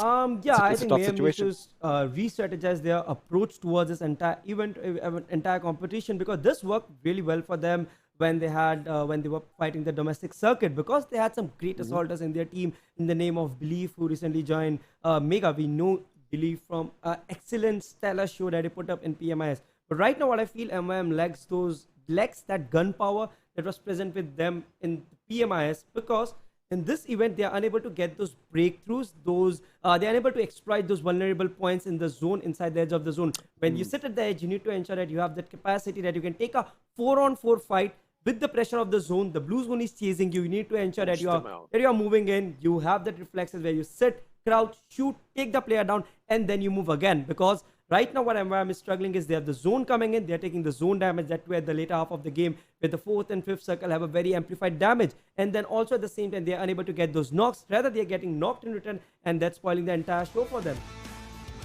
Do you think it's a case of nerves? I'll come back to my question right now, because we have the overall standings on our screens right now. The leaderboard in the top spot.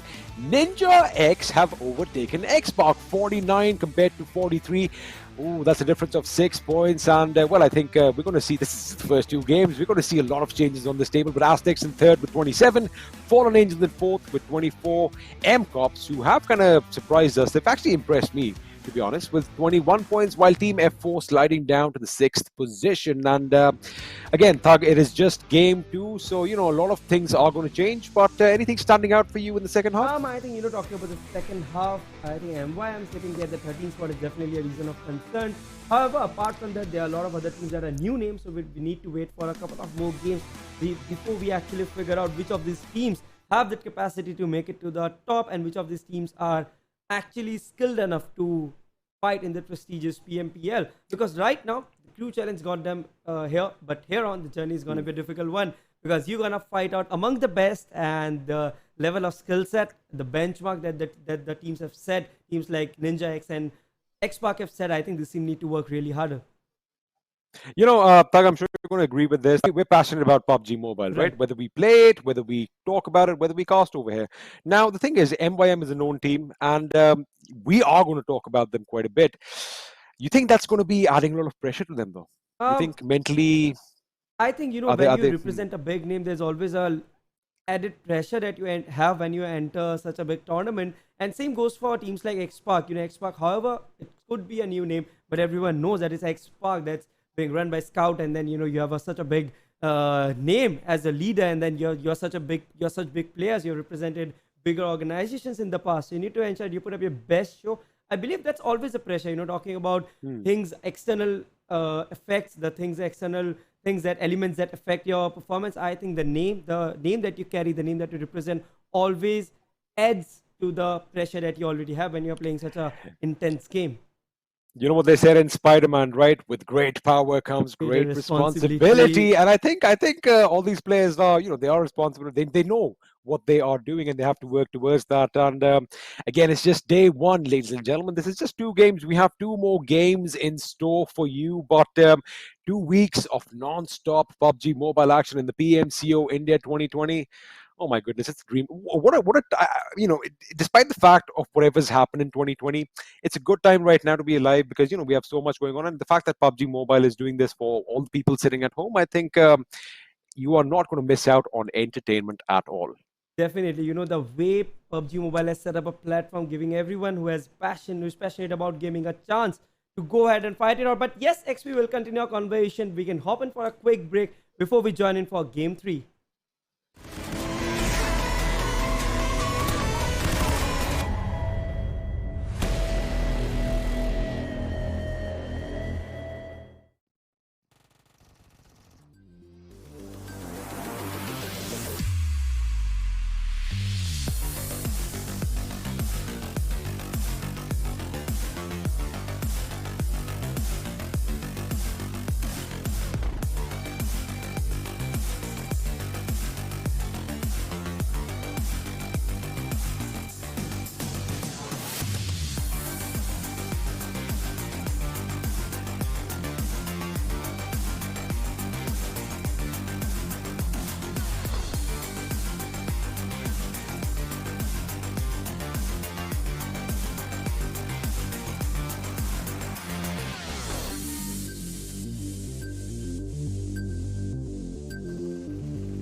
Ladies and gentlemen, boys and girls of all ages, welcome back to the PUBG Mobile Club Open India 2020. 2 games have already been done and dusted. We are at the midway point. We have 2 more games. I have with me a guy. Let me ask you. Do you know the guy who's sitting next to me? Have you heard the name? I'm sure you have. Of course, I'm just messing with you. 8-bit thug Animesh Agarwal's in the house. Animesh, 2 games have gone by. We've seen a lot of blood. We've seen a lot of kills. And what are you expecting in the last 2 games? I think the next game that we have is Miramar Group A versus Group B. I'm expecting a show of skill because we know Miramar is one of the toughest games when it comes to skill. If you're talking about skill, you need to ensure that you know how to hold the reaches, you know how to put in those DMR shots, you should know how to connect those headshots, and you should know how to go for the 4v4s. Because whenever we have talked about Miramar, it's always been a cracker show of skill. But let's not stop and let's dive straight up into the game, XP. That is brilliant. I love the fact that we have game after game after game. And let's have a look at the playing path. It is a little different, but still we have an angle. This time we're going from the southeast to the northwest, all the way from Puerto Paraiso. We are going to be flying over the water treatment plant and at the Oasis. Have you been to the Oasis up top, Thug? I barely play Miramar. I think the last time I played Miramar was PMSC 2K18. Oh, all right. Well, you heard it here first. If you want to have a chance, if you want to stand a chance to maybe defeat Thug in a game of PUBG, which is not really going to happen, but Miramar is your best option.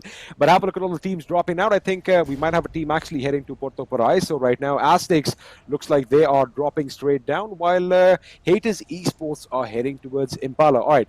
Now I'm going to ask you a question. So you played it back in 2018. Where would you have dropped had this been the flight path? I think one of the 2 of the finest spots in Miramar.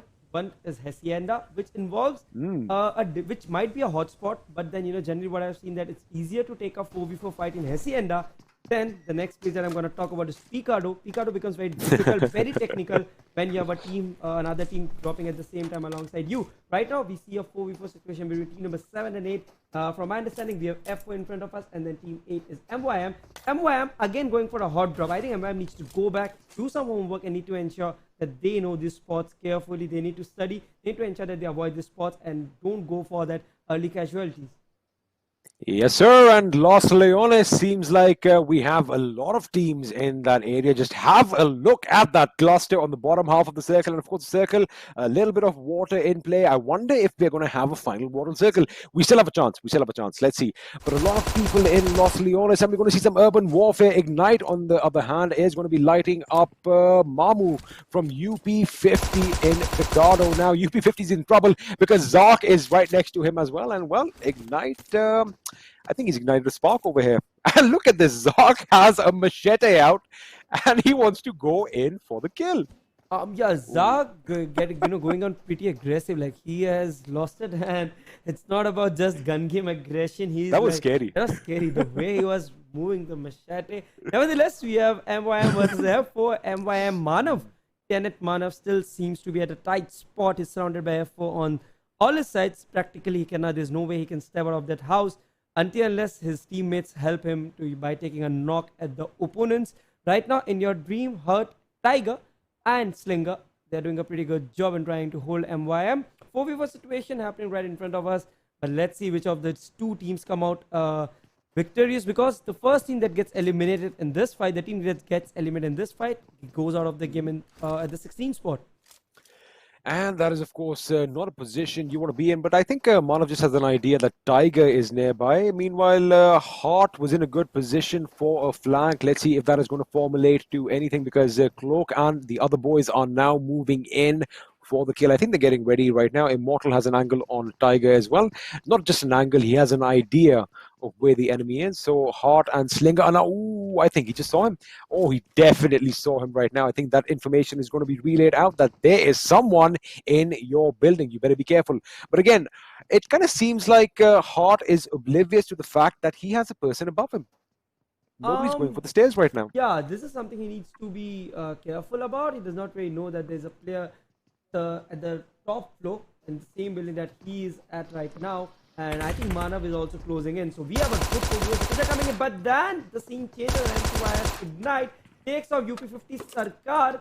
And this fight is good. I think that fight is going on in Picado. From all I could see, it looked like Picado, but I'm not really sure. But then we have Mana with an S12K. Okay, so boys of MYM don't really have good ammunition and gun on them. Well, I guess I'm going to have to say that in case this fight goes on in the building in close range, that S12K is going to be deadly. But I think the backing off, I think that's the right call right now. Since, again, you don't have all the information, you don't want to overcompensate, you don't want to, send all your, basically show all your cards right now, right? That's what they're doing. So they're going to back off a little bit, maybe loot up some more, get some better gear, change that S12K possibly to an M4. I know that's what you would definitely want to watch. But F4, they're kind of grouping up now. I think that's a good call on both teams. They're going to run away, live to fight another day. But for all you people who want action out there, I guess you're going to have to wait just a little while longer.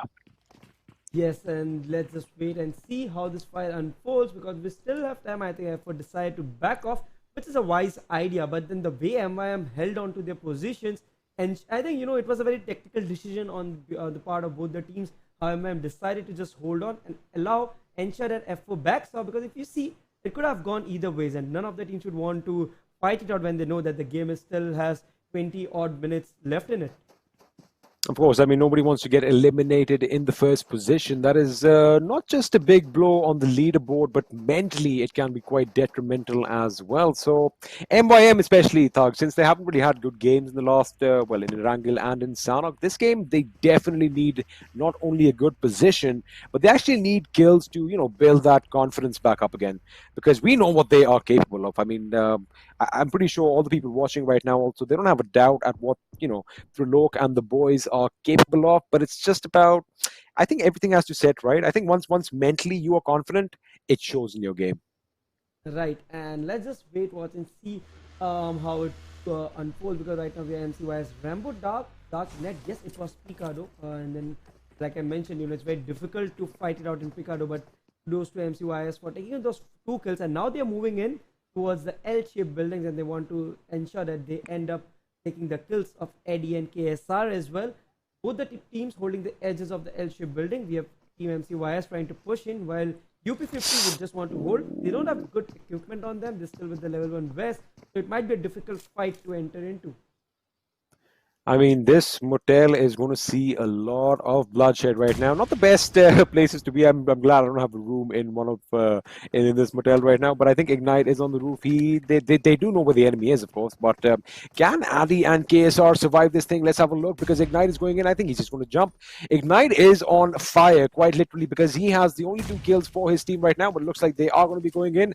A few grenades being lobbed just to make sure that everything is secure. And Rambo, I like the fact that they're holding different angles, but Addy and KSR are waiting too. They know that, okay, they're going to be throwing the grenades, but they have to come in from this door, and looks like Zark is going to go in for the kill, making sound all around the enemy. KSR has lost a bit of health. A few smokes have been deployed, trying to cut their vision over here, but they're coming in. Wait a second, KSR gets spotted out. Zark takes him down with that Uzi, and his teammate is right next to him. With that, Addy goes down. UP50 Esports, Thug, the first team to be eliminated. Yes, great stuff by MCYS taking out UP50, one of another front runners for the team. But right now, as of now, we haven't seen any a great performance, like a notable performance coming up from UP50. So we still need to wait before we actually see this team go out in the open and perform. The circle moving towards the eastern side of the map, and I see Menas Generalis becoming the center, and I think AZTECS might be happy about it. I'm looking for the team. Okay, so this team NTX dropping it as a hard, and I think they have a decent chance to making it to this towards the end circles, because right now Al Azhar seems to be very comfortable position to be at, looking at the circle. Looks like NT, they might even go for that drop at the junkyard. I definitely want to see what is in that. I want to see some arm action. Basically, it's that simple. I want to see that AWM rip apart somebody and just blow the head clean off, of course, in the game only, but I want to see some sniping action. That's all I'm trying to say.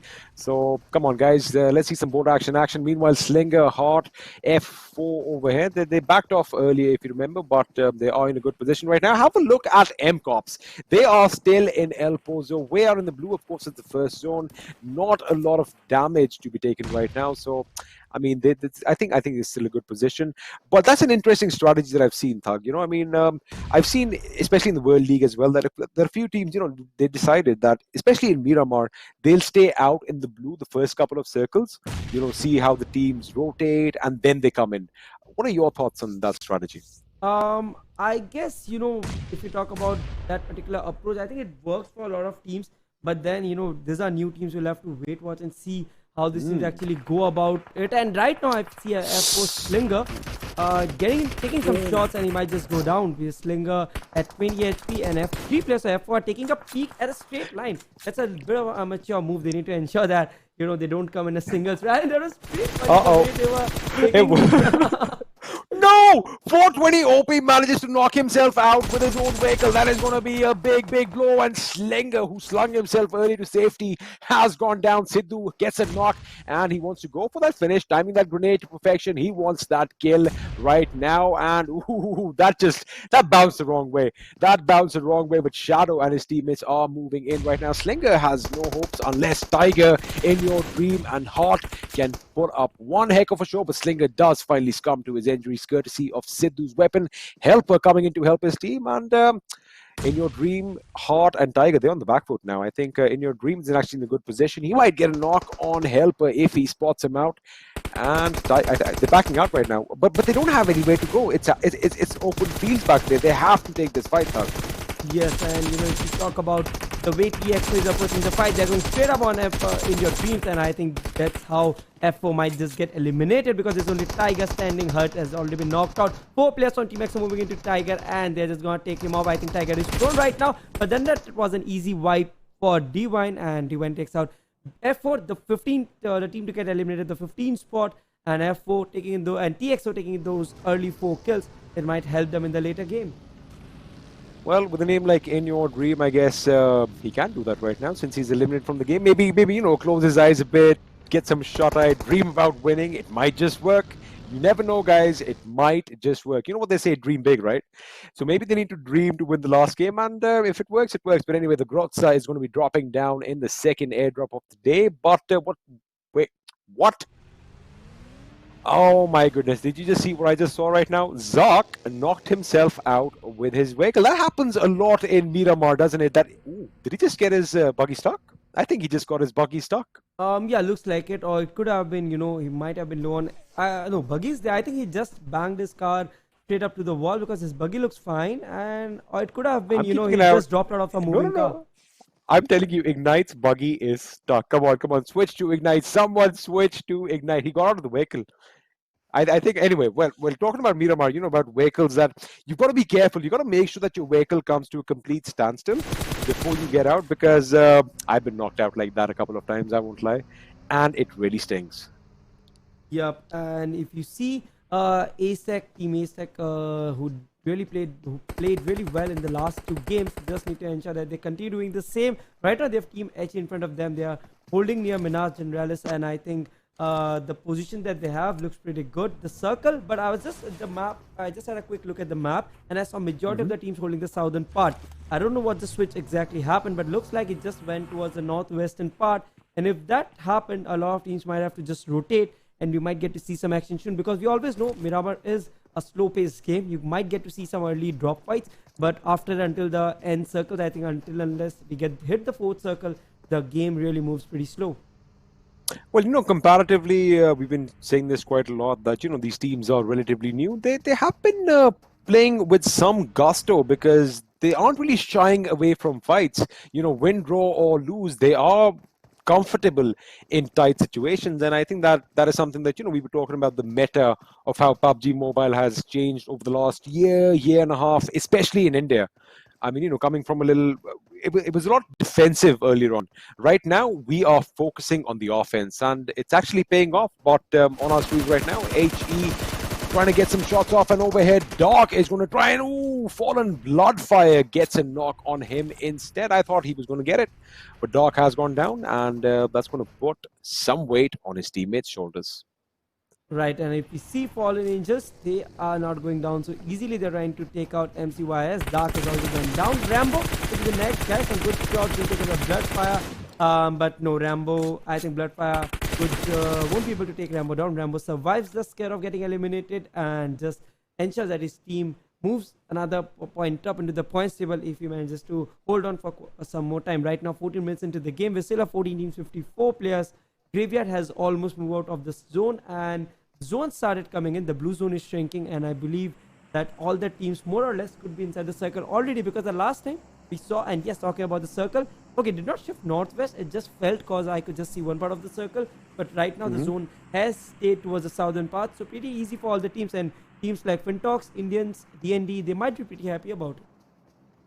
You know, I mean, talking about Rambo, I'm just going to come back to that point. Of course, I'm sure everybody's watched the movie, and we were expecting him to go Rambo all over them right now. And maybe had he tasted first blood, if you get my reference, maybe had he tasted first blood, we might have actually seen a little bit of a clutch situation over there. But it kind of looks like he is coming down, but he's going to be stationary. He's the last man standing. I think he's going to play for those placement points, and you can't really blame him. The more points he gets, the better the chances for his team. But on our screens right now, we have FINTOX. Now, they haven't had the best of games in the last few games, but they are going up against Indian Official. Again, I like that name. Wait a second. Vinchu comes in. Ooh, he's going to go right up against LF Lord. He gets knocked down, taken down with that M4 Bloodfire coming in, hoping to get some retaliation for his fallen comrade. Carito over there has taken a few hits as well. Clutch R. Ooh, this can be a good grenade. This can be a good grenade, but none of them tried to breach. And I think we might have some respite for Bloodfire, who it seems like is picking up his teammate Vinchu. Yep, and right now we see Team LF going against Fallen. FALLENangelz have just pushed in. We have Lord who might just go down trying to take a 1v situation, but Lord rather takes out two of them, and Clutcher goes down. Clutcher gets finished, but Vichu coming in and trying to pick off Lord. Fallen is down to 2 men, same for LF. I think LF is still up with 3 men, and Bloodfire trying to move in with an easy, and that's a crazy 1v1 fight where Bloodfire picks one off. Fallen is having an upper hand. Looks like Fallen just turned the table after losing 2 people in early game fight. They definitely did, and Punjabi again, one of the last members. He's always alive for his team at the end, and can he pull off an upset this time, because it is going to be a 2v2 situation. V2 is on low HP. It's a 2v1 in fact, and unfortunately Punjabi is going to bite the bullet, and Lord Fam are out of this game in the 14th position with 2 kills. That second kill also being added up. That is brilliantly done. Carito and Clutch R were lost in this little skirmish. Bloodfire and Vichu are going to be carrying the FALLENangelz flag forward. We are down to the last 13 teams, 48 people alive. Still, it's the 4th circle. So, again, it is Miramar. You don't see action all that often, but when you do, you just have to savor that moment. Yes, and if we talk about Team FINTOX, they are here with 3 man. I would really want to know what's going on with this new teams who have finally gotten a chance. Like, come on, you hold a slot for exactly. Come on, guys. You are not that concerned about losing a game or two. If that's the attitude that you have when you're entering such a big tournament, it's best not to play, because XP, it really disappoints me when I see team missing out games, when I see teams missing out, when a player missing out the custom room, and then you have to play 3 men.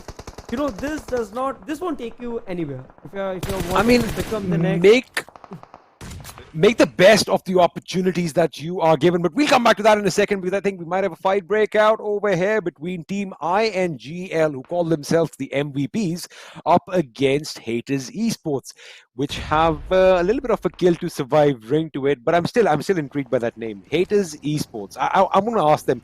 We need to get to the bottom of this thug. Why do they call themselves the Haters? I want to find out. Yeah, you need to help me out with that. I expect this team to move up into the points table, maybe qualify for the PMPLs, and we finally get a chance to interview them and know why. Meanwhile, we have MVPs going against the K2S, K2S people, and it's a 4v4 situation, pretty small compound for 8 players to be in, and I guess Tango has a good angle, and Tango might be the person getting in that first knock for his team, looking at the way he's placed right now. Since we are, of course, around Minas Generalis, and see, they have a good position. This is a good little compound over here. But again, they've got high ground all over the place. Meanwhile, elsewhere, T-God is clipping off as he gets a knock with a grenade. So he's going for that Grenadier title, it seems like. Meanwhile, Team X Destro is finally waking up. They are finally showcasing what they made of in Miramar, getting a couple of knocks. Z-God, I think they're on the verge of eliminating MCOPS. I think we want to see that fight as well, but Itachi takes a few hits over here. MCOPS Iron retaliates with the growth cell. So they have been drop hunting. You did mention earlier that you want to see, the new teams to go for those drops and make it more exciting. Looks like MCOPS hurt you. Yup, and NT, talking about team NT Zygot getting knocked off from the play zone. MCOPS Iron still surviving, trying to go for the heal battle. We're down to the 5th circle. This way everything gets interesting and intense. We have Indian Ultras taking on MCOPS Iron. It's a 4v4 situation still between HE K2S and MVP. MCOPS Esports going out at the 13th spot. This might hurt their positioning at the points table. We have MVP Tango going for HEK2S. The first knock comes in, and this time for MVP to push in. Look at them. They had a knock. They went in for the push straight up, and we have HEK2S for trying to fall back. K2S might get that heal. Let's see if MVP goes in full on, or they want to ensure that they use some utilities and maybe try to get in the extra knock. Mayur FTW get some damage, but still they're still moving. They're going for it. Yeah, they're going for it. And Prashant takes on Itachi, and I think that GG good games for HE. Oh, they are absolutely going for it. This is absolutely chaotic. K2S God is the last guy standing. Can he pull off a miracle over here? He is going up against 4. No, he cannot. And MVP, Team INGL are going to come out on top of this little skirmish, but they only have 2 kills. Let's have a look at who came in. Team MYM came in from elsewhere and took a couple of kills for themselves. So MYM is stepping on the gas this time around, Thug, and they are trying to, put the pressure on the opposition, and I feel like the confidence is rising. Meanwhile, Frost is going on a little bit of a rampage as he gets a knock and a finish. Aztec Satan gets a knock, and Destro gets a knock on Aztec Satan. So that's a fight that I definitely want to watch. But MYM over here, they are going to have to contend with TXO, who are pretty much taking damage from the blue zone. So I guess at this point, Immortal just needs to gatekeep them, play smart, and make sure that they rack up those kills for their team. Yes, and talking about the last 10 teams, 33 players, MYM trying to play it safe. One interesting fact, MYM understood that their strategy is not going to work. This was the game in which MYM came right at the center, and it worked wonderfully for them. And then they are made to the top 10. Let's see, it's not now all about kills. They need to get in those numbers. They pick off MVP Prashant. Cloak going out in the open just to make sure that he can secure that kill. We have AZTECS towards the right, and then Cloak is all over the map right now. 2 kills out of the 3 that his team could take, and he has good level 2 equipment. We have Team TXO going out. AZTECS still surviving with 2 of its players, but Tango, that was a crazy free nade from Mighty. He planted the nade and the bait just walked in. I mean, what is happening right now? People are just toppling over. We've got grenades blowing off everywhere, and Sean gets that knock on Aztec. Mighty, Aztec, ESP are out of this game, and Vichu is trying to... I think he's just trying to hurt a rock over there. I think he's got an idea where Destro is. He needs to get that angle right because Sensei has an angle on Evo, rattling off a few shots in his direction. However, Evo is going to take cover behind that vehicle. He does get shot in the foot one time. 420 OP is coming up on that same hill. So he's got to relocate just a little bit. But if I have a look at the zone, they have to move out, Thug. They have to move out. MYM is out in the zone. Team X kind of have an advantage because they have a couple of players in the zone while one is remaining outside to make sure these boys do not get in. Yes, and MYM is doing a great job right now, but they need to ensure that they move in the next 6 seconds because they have 150 meters to cover. Oh! They have cars, and they have cars until the very last circle of Miramar, and this might just help them. This might just, be the, maybe the cherry on the cake because they have been putting up a great show. They have 4 kills already, but right now MYM is under heavy fire because they have cars. Obviously, they have stolen all the eyeballs, and every eyeball must be looking on them right now. Sensei, Manav, Immortal, Cloak, they made it to the edge, but they need to be careful. It's Team X, which is sitting right on left, and Cloak just blew off Immortal. I think Cloak is a little bit confused out there. He needs to ensure that that the prefix for the player did not be MYM10. I like that. I think they were just making cover, and Immortal was standing a bit too close. Meanwhile, Fallen Vichu is going on a little bit of a dominating streak for himself, getting 3 kills to his name. Lord OP over here rattling off with that M16, gets a kill. Wait a second, he does not get the kill because Fallen's Vinchu comes in and steals it from right under. It's gonna hurt, Thug, that once you're shooting at a knocked person, you have 1 bullet left and somebody else comes in and takes the kill. But forget that, we'll come to that. Team X Evo over here rattling off the bullets in MYM's direction. They do have that cover, they do have 3 vehicles, but the question is, getting shot from all directions, is it gonna be enough? Right, and here we have 7 teams, 20 players, but Team X surviving once again. They are with lesser number of kills, but then definitely Team X being in the last circle, we know what they're capable of. But at the same time, let's not be pretty cool about MYM making it, because we know it's a hot-headed team. These boys know how to go full guns against any kind of opponent. They have been champions. They don't fear anyone. Meanwhile, Fallen Bloodfire, I think, just took off Indian Yuvraj, and that would eliminate Indian officials. Well, we are down to the last 6 teams, ladies and gentlemen. 19, I beg your pardon, 19 people alive. Aditya with a grenade. Is that going to do a lot of damage? Immortal gets a knock on Team X's 420 OP. A headshot nonetheless, but that grenade just fell a bit short. Team X Evo trying to make sure he keeps the enemy at bay while his teammate picks up his fallen combat. Ignite over here, trying to finish Dominic Whitey, which he does. DND down to 3 members. Forget that. Down to 2 members because the play zone just took one out right behind them. They are in a world of trouble, and MYM, they're still in the zone, Thug, but they have 40 seconds on the clock. They are going to have to make a move, and the only thing that lies in between is the mighty XSpark. Yes, and let's wait watch and see how this entire game unfolds, because we have moved towards the very end of the game, and XSpark getting that zone advantage really sorts a lot of things out for them. However, XSpark needs to be careful, because I think this is the game where XSpark needs to go for the second chicken dinner. It's Miramar, and if they get a chicken dinner out of this game, especially with MYM2 making it to the last circle, it could be something they would be really proud of. Right now, MYM is trying to move in, but look at those utilities. I think MYM might just get knocked. Aditya came up with a perfect nade. Oh! Taking out Sensei and Manav, and that could be the end for MYM. It just took one nade to stop MYM right there. Well, they have been stopped in their tracks, but Cloak and Immortal, by the looks of things, are still up and going. But wait a second, 420 OP and Destro are going in for the kill. They are hungry for blood. They go in, they get the knocks. Evo from behind, coming in, getting Cloak, eliminating Team Mayhem in the 4th position or 5th position, because right after that we have another team that just went down. I think FINTOX has just exited. Yes, they did. FINTOX exit shortly after MYM in the 4th position, down to the last 3, ladies and gentlemen. XSparks, all 4 members alive against wait a second, that's FALLENangelz. The FALLENangelz are still in this, Thug. They haven't fallen yet. They are still survived by 2 members, Vishu and Bloodfire. 11 kills between teams. Yes, and right now we have Fallen, Vishu and Bloodfire. Fallen must be so proud about their performance. We have MCYS also making it to the top. But obviously the odds, the numbers, the data is all in favor of XSpark.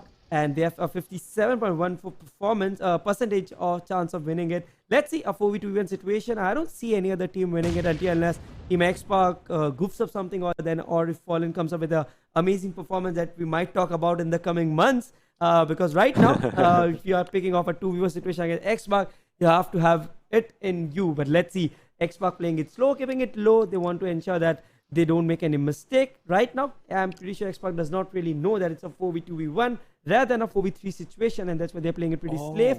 Looking at the position that MCYS Zark is holding, I don't really see a Zark in a lot of trouble, but it's Fallen who is out there in the open against Team XSpark, and Zark might just be able to make it take his team into top 2, and Evo coming up with an head once again, and that's XSpark moving in a cluster like a swarm of bees. They move in. Bloodfire sitting right there. He must be so scared right now. I want to feel his heartbeat as he sees Team XSpark moving in. But MCYS Zark has a goodness plan, and he executed the perfect third party, taking off 2 of Team X players, and Team X has just been decimated. Like, even if they, I don't know, will they be able to get the chicken or not? It's Bloodfire going against. If it takes down 1, and no, it's Team X holding on their nerves. Now it's about Zark. Looks like a confident move. He has spotted Evo taking it that peak. Obviously Zark has gone down, but then it's Team XSpark coming up with a fantastic chicken dinner. I think XP towards the end, it was so close, so close. I mean, you just said, can Zark do something that we'll talk about for a few days, for a few months? He just did. He took out 2 members. Of course, Destro walked into that fire that they had thrown earlier. But wow, what a turn of events. And had Bloodfire got a knock on Aditya maybe, things could have been problematic for XSpark. But of course, XSpark winning that chicken dinner, Thug, as expected. Once they got that momentum rolling, I think once MYM went out of the equation, that is when they knew they had it. And let me tell you something interesting. So the zone actually shifted towards FALLENangelz and Zark over there. What happened was, the moment that first grenade by Evo, that first knock by Evo came in, the way you said they swarm like they swarm like bees. They just moved in. They just moved in, and that is I haven't seen that before. You get a knock, and boom, let's go in for the kill. I get that, and I think that was a stellar move by MCYS Zark. He did a great job. I think he gave his heart out. But yes, if the players from Fallen would have been able to hold the ground while Zark was inflicting his damage, that's when things would have spiced up. It would have turned to a 2 versus 2 versus 1 situation, and then it would have gone either ways. But kudos to Team XSpark pulling off a fantastic second dinner. Obviously, they eliminated the threat of MYM in a fantastic way. It was a treat to our eyes seeing that amazing nade coming out from the hands of Destro to pick off 2 of MYM's players, and eventually they went on to take, I guess, a 9-kill chicken dinner. So that's another 29 points being added to the stack that they've already built up over the last 2 games. I mean, well, I think the easiest thing for me to say right now is they are making a statement. They are making a statement that this is our PMCO, and if you want to get some points, you got to come through us, and it's going to be tricky for a lot of teams. But what a performance overall! Not the start that we expected in Miramar. We expected the action to be a lot slower, a lot more stagnant. But like I said, Thug, the meta has changed. It's all about offense now. It's all about you get a knock, go for it, get that kill. Yeah, I mean, like, I did not see any team holding back its aggression after getting a knock. Over the last year and a half, I think I have casted so many games. I have been to so many tournaments. This tournament, this entire season of 2020 has been entirely different. When we are talking at the highest platform, be it be PMPL, be it be the World League, be it be this earlier rounds of the fall season, I think the meta has entirely transitioned from being defensive about the approach, from chasing the zone, to moving into more kills. And especially after the introduction of the next point system, I think this is going to be the last time we're going to see the point system with 20 points going to the first position, because it's all going to be transitioned to the 15 points going to the first place. That's where Tencent is trying to bring in, PUBG Mobile is trying to bring in more aggression, and I think it's just going to be a treat to our eyes.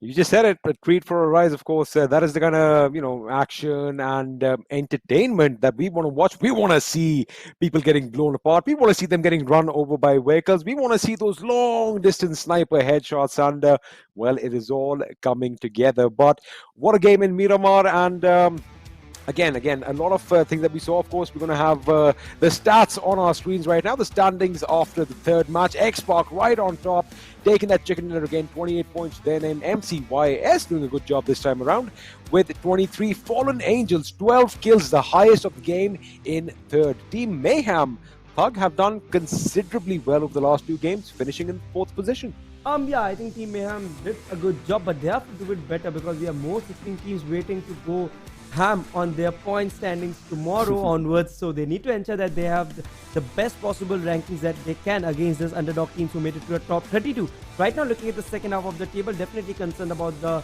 positioning of other teams apart from NINJAX, because we haven't seen other teams make it to the top apart from MCOPS, who did really make it to, I think, top 3 in the last game. I have a short-term memory loss, so there are a lot of times forget the stuff that happened in previous, because we have so many numbers going on. Every time we see a new team come up, a new map come up, so we keep losing track. But nevertheless, I think it's a fantastic start to PMCO. I couldn't have asked for anything better.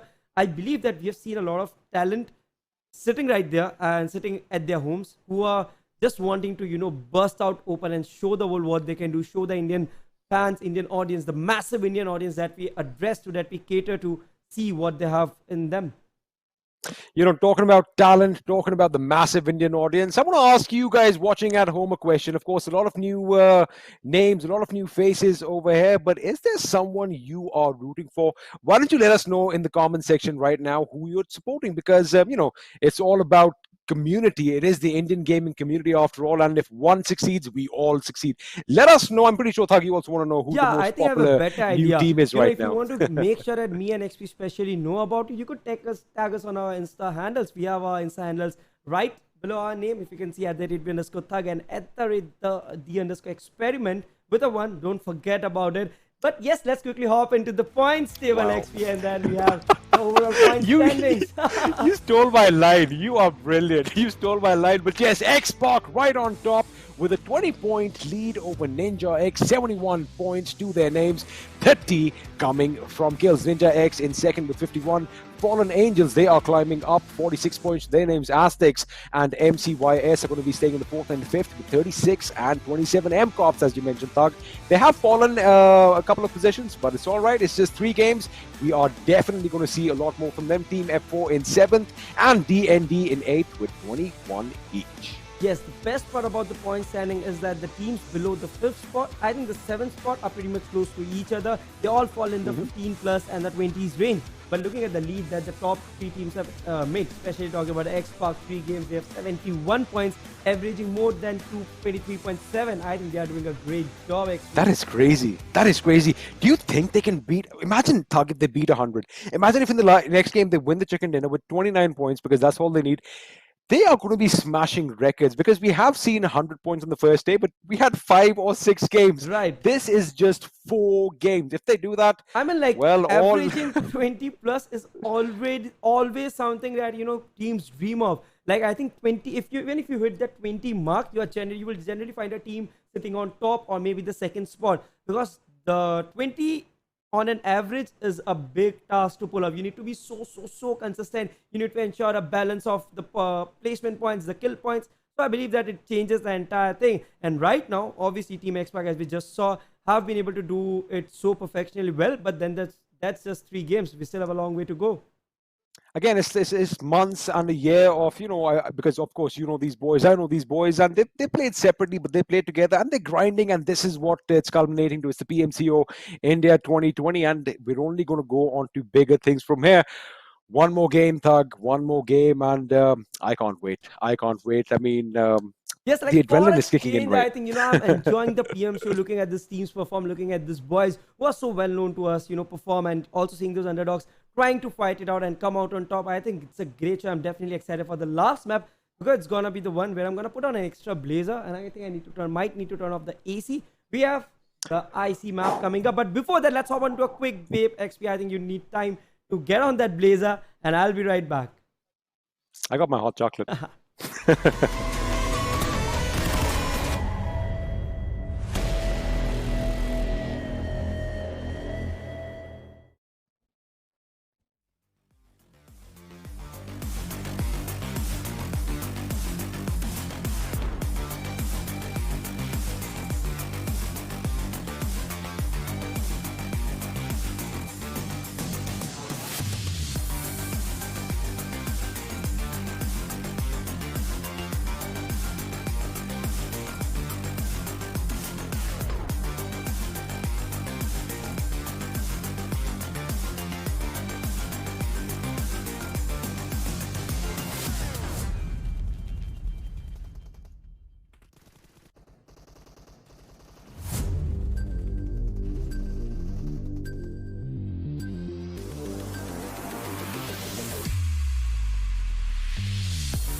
You do.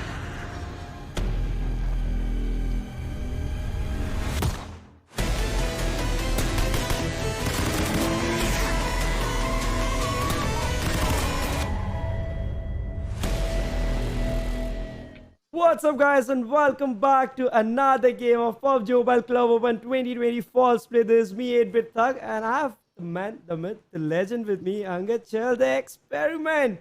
Actually, what's up? How you doing? Crazy. I am good. Crazy games, man. I mean, it's all about XSpark. They have a 20-point lead right now. They are basically setting the PUBG world on fire right now. And if you have a look at the schedule, we have one last game in store for you guys. And it is in Vikendi. We haven't got our jackets on, but we did turn our ACs off.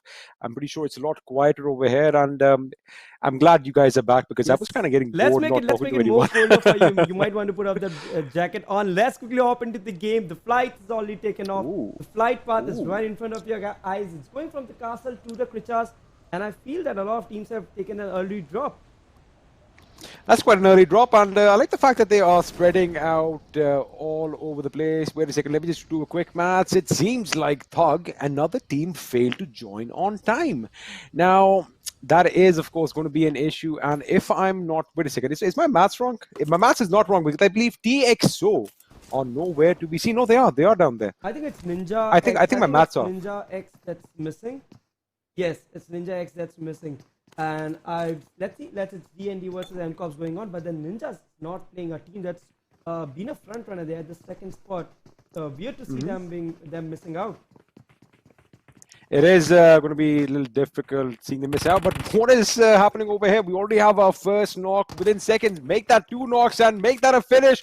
Ooh, Lord OP, this is adding insult to injury. He goes prone, sees the enemy in the eye and says like, bye-bye, I'm going to kill you now. And that is going to be problematic. We have first blood coming in via the boys over here. And looks like S3 from MCOPS is going to be saying bye-bye to Vikendi. It always hurts when you get knocked out this early. I'm not going to lie. I'm pretty sure the players are feeling devastated right now, but it is what it is, and you only learn from your mistakes. Right, and talking about 15 teams, 9 players still on the map, and talking about the circle, look at that crazy circle, and it's right here. There's only one team, and none other than it's MYS. I mean... Look at that circle. We can't even see that. Like half of the circle is outside. I think it's gone to the other side of Erangel. I think it might just be approaching towards Lipovka. Tell me one thing. I mean, are you really surprised? It is Vikendi after all, and for some reason, Vikendi just loves the water. Yes. Maybe they need to put some water in the center of the map and just get it done with. Put ice all around, and but this is an amazing circle, and I want to see some water circles at the end. I definitely want to see that. But yeah, MYM this time are going to have the advantage. So you did mention that they like playing at the edges. Well, they are pretty much center of the new zone.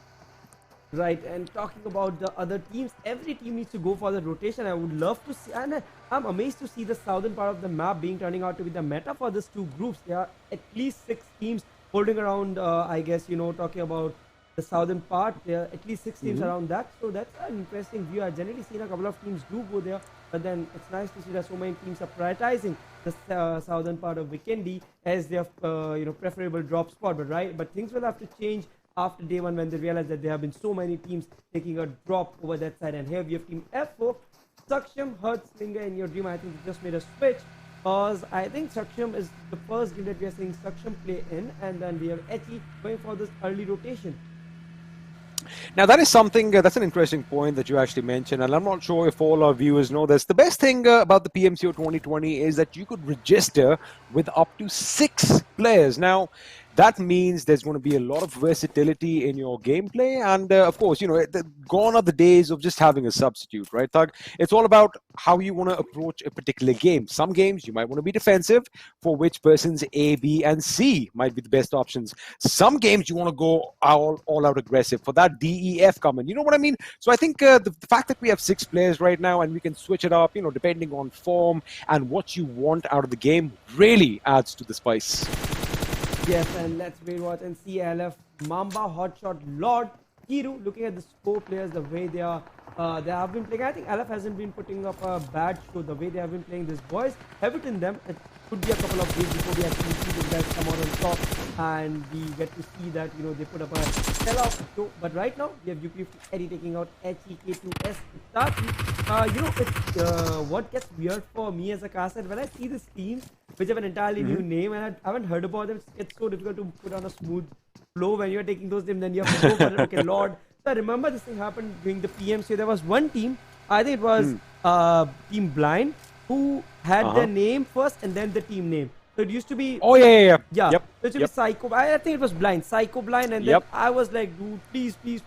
I always used to call them Team Psycho, and then I just realized, no, dude, it's Team Blind. So it's good that finally we have a way where PUBG Mobile people officially actually went ahead and generalized it and made sure that we have a particular fixed way the names are being put. But yes, talking about the map, a lot of teams towards Prevno, they need to ensure that they go for the early rotation.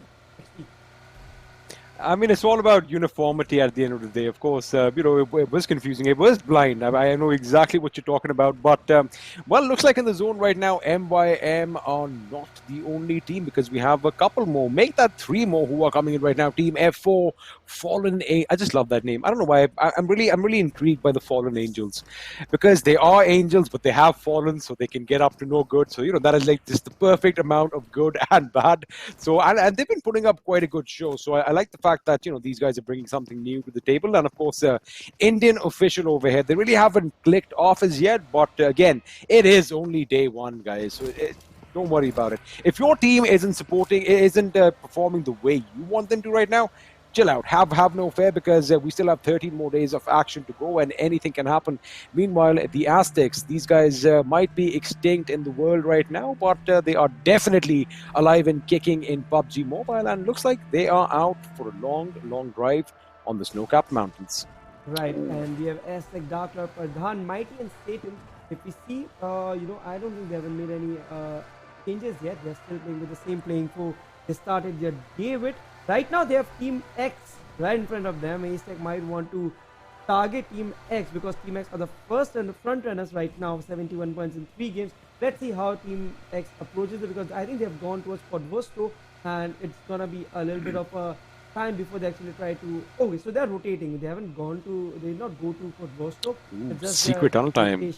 And then we have. Yes. Okay.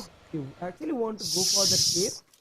Smash it in, Evo. Smash it in. Show us. Let us explore Vikendi a bit. I wonder if people in the audience right now who are watching the game right now even know about this, because I kind of found out a little late myself that we have a secret cave somewhere under the mountains of Vikendi. But again, it's a nice place to explore. But we were talking about Team X earlier. What they say, right? X marks the spot. They have an X in their name. They have a massive X now painted on their backs as well, because they are the leaders, and I'm sure people are going to want to topple them. But again, let's see if they are going to be able to thrive under pressure as they make their way to the zone. Meanwhile, all the teams are coming in. We finally have some action breaking out. It's FALLENangelz going up against Team F4. And I think F4 are 1 member down.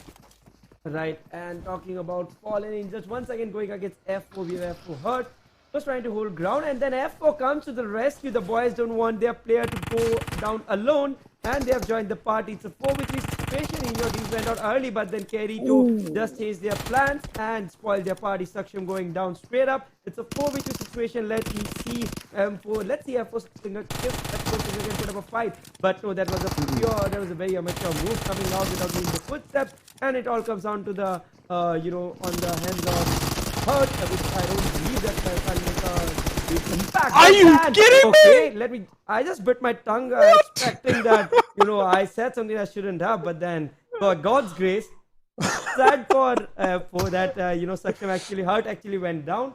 But I could have, that was a good effort. You would have made me walk back my words, because I was like, okay, he cannot do anything. 1 down, I was still pretty much confident. 2 down, I was like, dude, this guy is serious. Oh, if he got the 3rd, I'm pretty sure Thug would have walked off right now. He's like, I'm sorry. The mute button, abort, the abort mission kind of thing.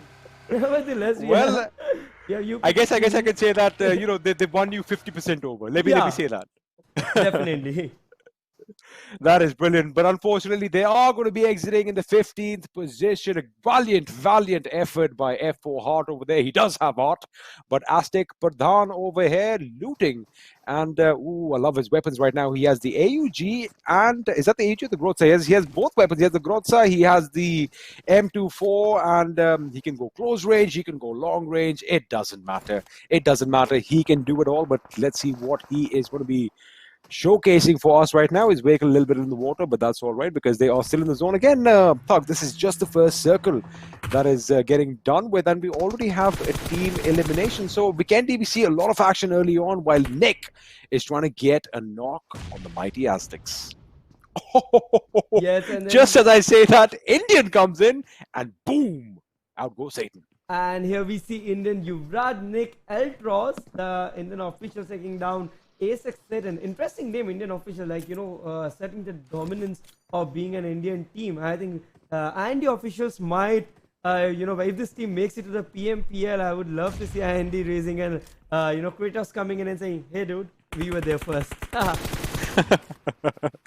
I mean, that might actually happen because, once the day is done with, people obviously do their homework, they'll watch the stream, they'll see all the shenanigans that take place, and that's what it's all about. We are all from the same community, guys, so let's spread some love and let's not keep hating on each other. It's all right. When the game is active, yes, be competitive.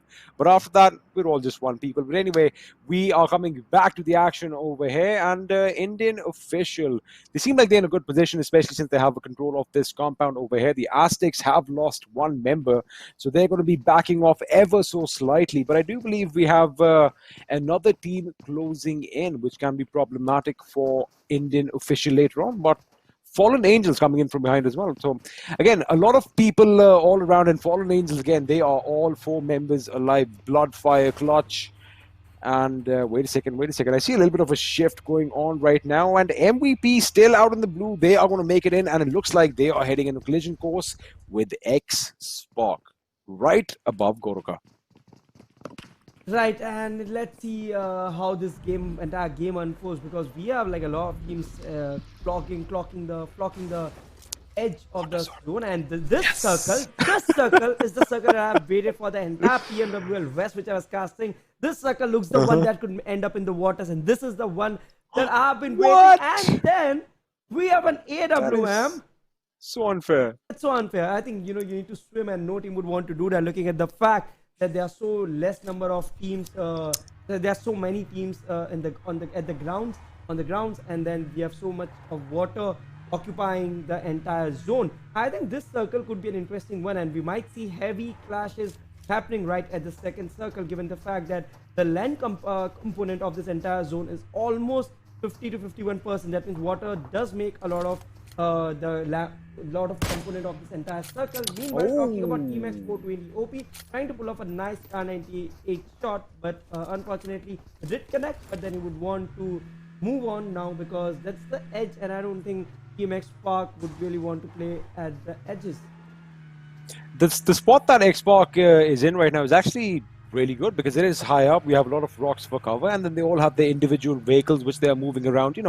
They can move around the place ever so quickly and effortlessly, and looks like they have control of a compound as well. So as far as positioning goes, XSpark definitely are 10 out of 10, but MYM are still alive, and that is going to be a threat, of course, right till the end, especially with Cloak leading the charge along with Trilok, Immortal, and Sensei, who's going to be playing this game. And I think Manav is not on our screens, but he is going to be he is on our screens. I beg your pardon, I did not see the passenger over there. I was totally focused on the other teams around, but again, it is going to get tighter and tighter, and as this next zone closes in, possibly if it goes up north towards Dobro Mesto, maybe then we're going to see some urban warfare. And to be honest, Thug, I want to see some urban warfare. I want to see some action in the buildings. I've seen enough snow getting painted red with all that blood. I want to see the walls splashed with that now. Right. Damn, I sound dark. Yes. I sound really dark. I'll tell you guys one thing watching at home. Trust me, I'm a very nice guy. Thug can account for that. Yeah, definitely. Thug, am I this dark? No, you are like the cutest schoolboy with that oiled hair. Yes. And just went to the school for studies. No look right. Yes. The teacher's I'm a goody good boy. But then talking about goody goody boys, let's talk about Team X and Team X, Evo, Destro. All of them still holding the edge. I think they are assuming that the zone might shift towards the eastern part. And let's see. But I would love to see a zone ending up on this the waters. I think we had a similar kind of zone a couple of days back. I don't remember. I think it was a different tournament altogether. But right now we have MCYS, and pretty close to them is MYM. MCYS just entered the vicinity of MY. Okay, it's not MYN, it's FIN. Sometimes it gets confusing when you have the similar kind of colors for all the teams. Absolutely, yep. Well, there is a fight breaking out, and Ryu has gone down courtesy of MCYS, but I think he's going to get picked up again. See, this is what urban warfare makes out for you. You have a lot of cover, so once you get a knock, you've really got to work on your aggression over there, and that is where that strategy comes in. How do you breach a house? Do you get a different angle? In the open, I get it. I mean, of course, tactics do matter over there as well. But there's something about urban warfare which just, I don't know, it just titillates the mind, I guess. But the zone is going to be pretty much the same. And I don't know what's going to happen. I have a look at the way Team INGL are still kind of outside the zone. They want to make sure that they play edge to edge. Meanwhile, the other teams in the center, they are in a possible situation where, they can kind of get sandwiched, especially if teams like LF and MCOPS decide to push up north. But it looks good. I'll have a look at what Team X is doing. They're going to be rotating. They did know that AZTECS were there earlier on, but they're not picking a fight with them. They're going for a slightly safer rotation. But up ahead, we have TXO. So no safety left over here, right? I think all the compounds are going to be occupied. Right, I think Team XSpark might have a tough time trying to rotate, because from the looks of it, when I see the map, I feel that they are pretty much surrounded on all sides. Right now we have AZTECS versus MCYS. It's a 4v3 situation. AZTECS known for good gameplay, pretty much an old name in the gaming PUBG Mobile scene in India. Right now Rambo coming up with a molly, but then I don't think that Molotov is gonna connect. We have MYM Immortal coming up with a third-party knock over Darkla, and this would open a base for MCYS to move in and trying to pick off players one by one. That is, of course, the plan over here. And these trenches are pretty much very war-like, very World War I-esque right now, if you ask me, because of the way it's all panned out. But MCYS, they have a little bit of redemption on their side. Zark had gone down earlier, so that is definitely going to be a blow to them. But 14 teams alive, 52 people still, and they are getting pretty close to each other out right now. They're, getting into each other's comfort zones. But Ignite is still keeping the fight alive. I mean, I've been seeing this guy move around ever since the beginning. He's been very active for his team. Rambo and Dark, of course. Ooh, Dark taking a few shots. As does Rambo. Rambo gets knocked out, in fact, by Mayur from elsewhere. Now, this is what we're talking about. The third parting, as we say, you can't have those blinders on, Thug. Like how horses have those blinders on, right?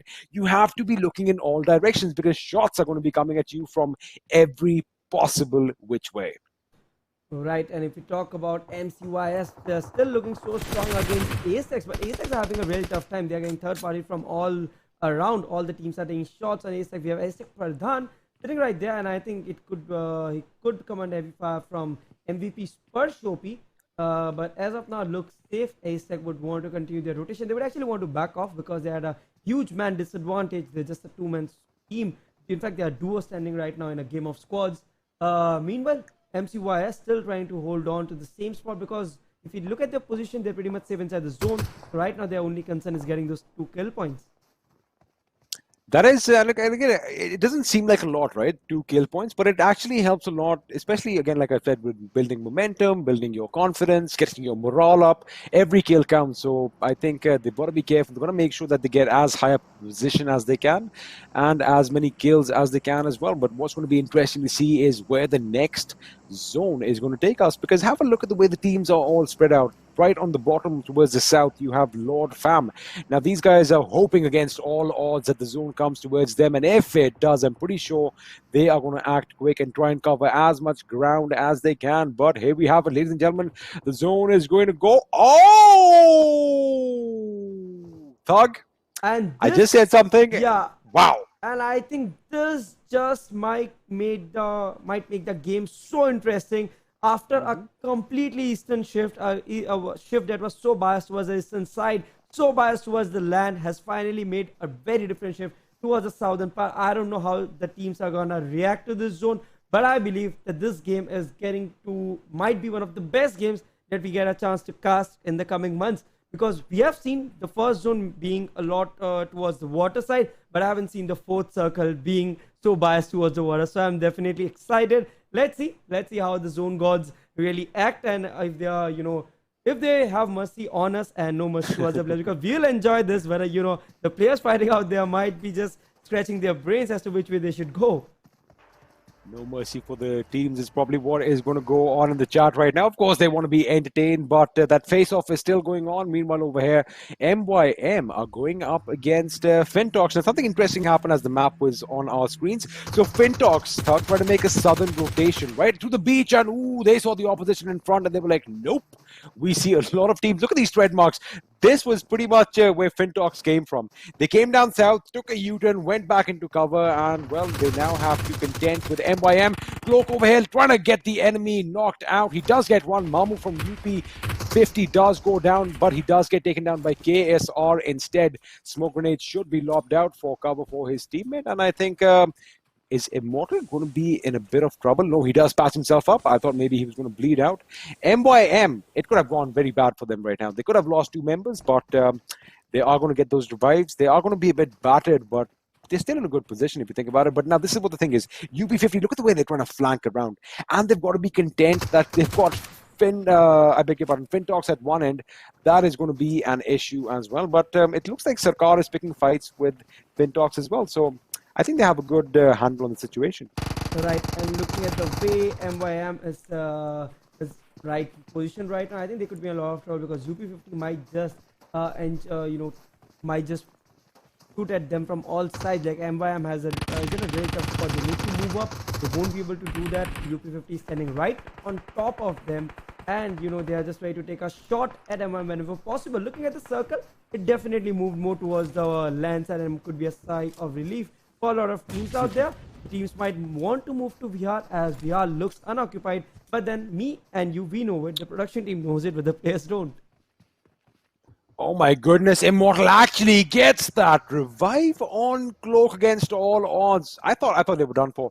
But we'll come back to that. Madara over here gets out with that Uzi, tries to get a few knocks over here. Is he going to be successful? He gets one. That is courtesy. His teammate Ryu is the one who gets that knock. He is there for support and firepower. Finally finishing MCYS Dark. He is going to be stopped in his track. Rambo goes down as well. Mind you, we still have 14 teams alive, still have 47 people in this game. It is the 5th zone, and oh my goodness, it is just making it for an exciting end. It's going to be all those teams jam-packed, just crammed next to one another, and I've actually got a big smile on my face because I just want to see all that chaos towards the end. But looks like FINTOX are now moving out. They have their vehicles. They're a 4-man squad, 3 kills to their names, and I guess they can only do better from now. But MYM, Thug, against all odds, they are still alive and kicking. Yes, and looking at the way Finn is moving in, we have EXO versus FALLENangelz. FALLENangelz, one of the top runners, one of the very fine teams that I got to witness today among the 16. A lot of 16 right now going against EXO, see the Divine Shadow Helper. Same Untitled roster, same just playing 4.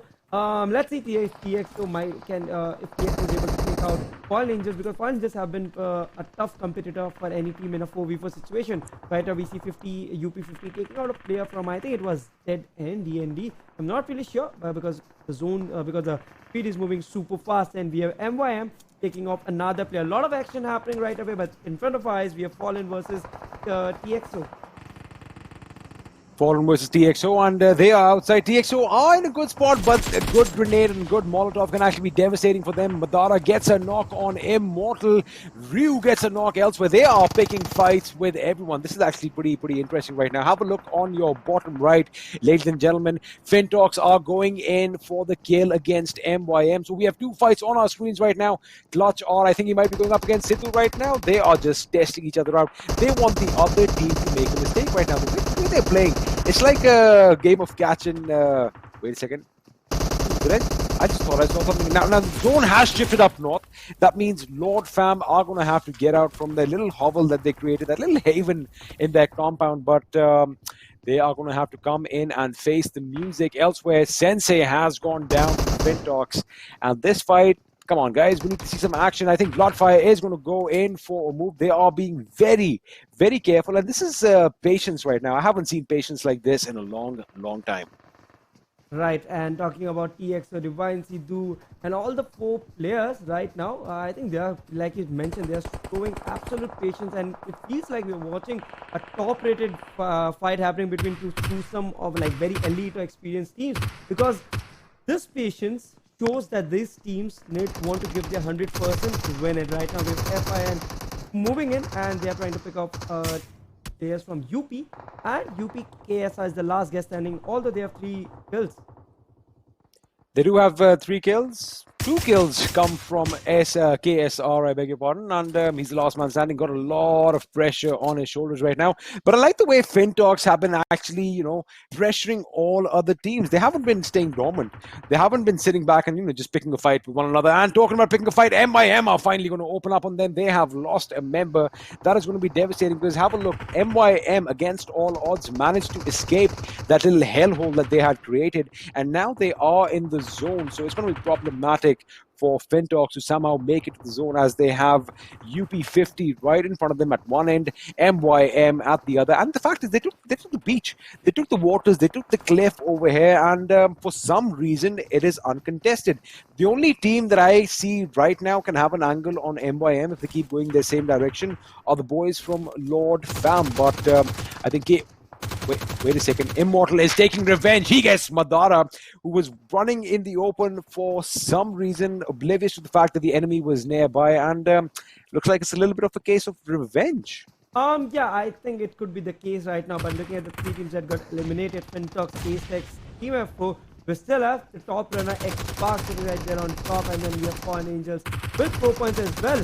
Right now, Fallen Vichy goes down, and that's TXO Shadow trying to take him off completely. Evo picks off, MCOPS Siren confirms him, Vichy gets confirmed and down to a 4 Vichy situation. TXO might just want to go in, but then Vichy is doing a great job holding them out. Aditya picks off 10 go, and then Sidhu did a great job, but eventually goes down. It's down to 2v2 situation. Fallen doing a great job, takes down another one, very close, and here another one. It's a 1v1 situation. Who would be the one taking it off? Would it be Clutch coming up with his name, proving his name right, or will it be Shadow trying to come up with a stealth attack? Is Clutch going to clutch it, or is Shadow going to be lurking in the shadows? I know, I had to do that. Is he going to come out with the win? The thing is, Clutch has lower HP, but he is going for that revive. I think that's a good call on both teams. But wait a second, Team X is coming into play. They're like, we heard some gunfire over here. We're going to come and party as well. 420 OP is getting that revive, courtesy of Aditya, just at the edge of the zone. Aditya has to get up. Oh my goodness, he gets knocked out from Prashant. That is going to be problematic. Maybe he should have gone for that revive. Team X, XSpark down to 2 members. They've got to be careful, because if someone comes up from behind, that could be problematic for them. Meanwhile, FALLENangelz are picking up their fallen comrades once again, and looks like Bloodfire will be revived, which he is. We are now back to a 2v3 situation with Helper and Shadow. Kind of helpless in that little house over there, because they're going to be low on utilities and med items, and is he going to bounce it off? I thought he was going to bounce it off. I thought Clutch R was going to bounce a grenade off the wall into that house. That would have been pretty epic, but it was a Molotov instead. Right, and then we have MYM10 Manav leading Indian Gujarat, and Team India could be a lot of trouble. But the interesting part, actually 7th circle, we still have 9 people, 7 people trying to survive. This is crazy. And we don't even have space for so many people. I wonder how they're even trying to make way, and how are this having a place to take a cover in, because if you see, this is a very small space right now. I think great kills coming in from Manav. MYM looking to turn their tables. They have 5 kills this game, although they lost Cloak early on. They did lose him early on, but they are putting up quite a good fight right now. I like the fact that FALLENangelz are in good position. It's a bit outside the zone, so they are going to have to move in. That could be problematic. But Manav over here, I think he might have an idea where the enemy is, trying to line his shots up. He of course sees the smoke, and when you see smoke, you have to take a few shots in. But looks like Sean is going to go up against Lord Fam right now. A couple of members have gone down. Immortal gets a knock on Nick. Clutch R over here up against TXO. Is he going to do it, or is Helper going to come out on top? Helper goes down, but Clutch R is going to take some damage from the zone, and the zone is going to do the rest. Was it the zone, or was it someone else who took the kill? Let's just confirm that. It was Ignite, in fact, who came in. No, it was Evo who came in with the kill. So Team X, they might be down one member, but they are definitely in the fight, Thug. Definitely, they are down, but then, like fallen, but not out yet. But then it's Aditya going down. This might change the fortunes for them. They need to ensure the idea spectre. They need to use some utilities. They need to smoke up the entire place. They need to throw in some smoke. I won't say smoke up the entire place. Nevertheless, we have LF and DND on a 4v4 situation right now. Both of the teams fighting for the safest compound in the zone from what I see. But MCYS Ignite was trying to play it smart, but then his smartness just overtook. I think, there was a person right there more smarter than he was, and they just got eliminated. We have TX going down from the zone. I mean, I see where that's coming from. It usually helps when there's smoke around the car so that people can't really see you. But if you're wearing a blingy outfit and a blingy car, people are definitely going to spot you. But that was a little bit of a mishap over there. We'll come back to the game right now. Lord OP from DND. I think he's got an idea where the boys from Team Mayhem are. And looks like Manav might be caught in the crosshairs. Meanwhile, Sensei gets a knock on Evo with that G36C. I just absolutely love the sound of that weapon. But DND are going to go up against Lord Fam. MYM is in the distance. 5 teams remaining, 15 people alive. Love this bird's eye view. Quickly have a look at the way people are spread out.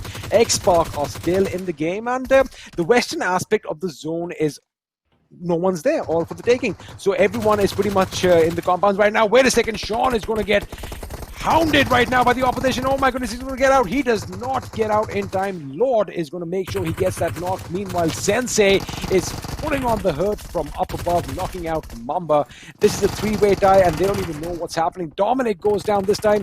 Kiru gets that knock. It's just pure pandemonium because one team is knocking the other team, then the other team comes in and knocks this one. I have no idea who is killing who. Definitely. Right now we have MYM looking so strong with those 11 kills, and then we have Immortal Sensei Manav trying to ensure that they get this chicken dinner. They take the #1 spot home. Immortal coming up with another knock. Majority of the players that I see outside the zone or might get knocked out. Plays on picks off DND knockout. And Knockout just got KO'd, and then we have Sensei on a rampage. 5 kills for his team, 12 kills in all. MYM is on a rock and roll. DND might just go out. It's a 4v3 situation eventually. XP, we have LF down to 2 men, and then I think MYM should just move in because majority of the players, majority of their opponents, majority of the players that are hurdled to their #1 spot outside the zone. I think this is a sure shot game going in favor of MYM. It definitely seems like that. The way they are blocking off all the opposition from coming in. K2S, God, how is he surviving? Talking about him, he just goes down, and we are down to the last 3 teams. Ladies and gentlemen, 8 people alive. It is Team MYM up against Lord Fam and D&D MAHEWIANS. Who is going to come out on top? I wish we had a betting license because I would have asked you to place your bets. But let me give you the status right now. LF or Lord Fam have 4 members alive. MYM have 3. And if you do your maths right, that means 1 player standing from the last team. That is, of course, DND. And Lord OP is out in the blue thug. So it is going to be problematic for him. Looks like he is going to make a move. Manav definitely has an idea where he is, but it's not Manav who's going to get the kill. Mamba from across is going to get that kill. And this is it. 2v2. Well, as far as teams go, it's a 2v3 situation. It is a 2v2 right now. Wait a second, what is happening? Why is everyone going after one another? Manav, is he going to get that knock? He goes down, he goes prone, but no. What happened? I have no idea who won this game. I'm pretty sure it's Team Mayhem. It is Team Mayhem with an impressive 14 kills, Thug. They were quiet the first 2 games.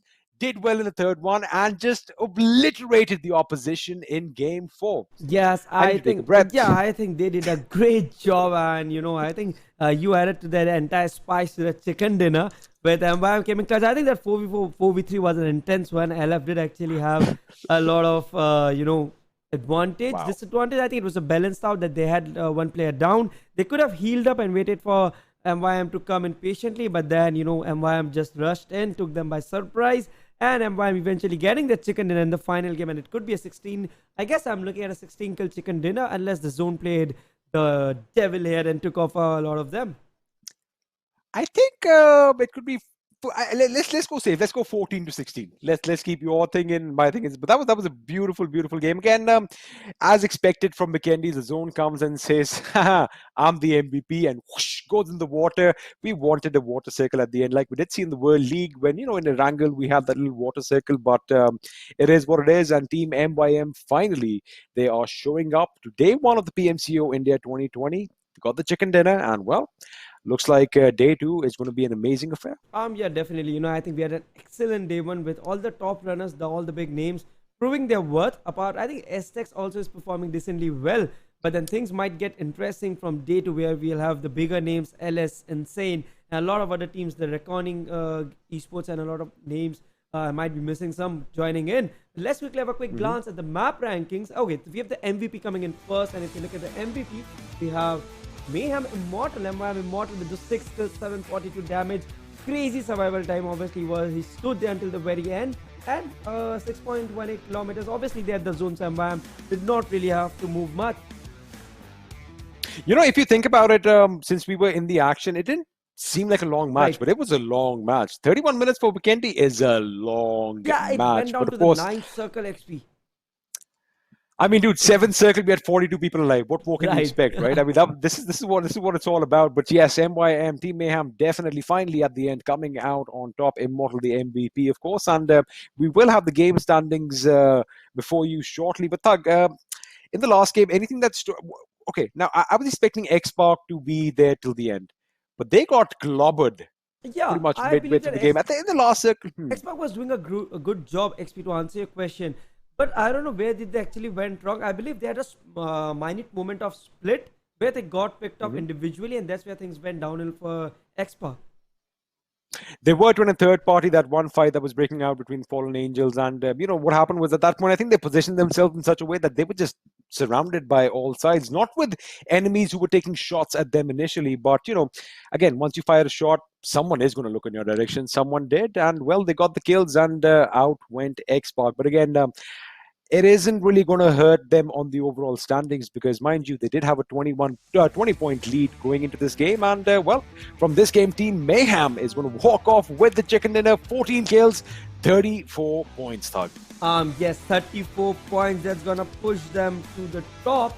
And then, not top, but definitely the top three. We have LegStump again coming up with this 18 points. It's going to help them, come to a comfortable position at the end of day one as well. XSpark being as consistent as ever, apart from the game 2. I didn't see them having a bad game. Obviously, they had 2 chicken dinners, and the third and the fourth game, the third finish. AZTECS really need to be concerned about their game style altogether, and MCOPS need to also work around it. But apart from that, the most important thing that I want to talk about, teams need to enter the game on time.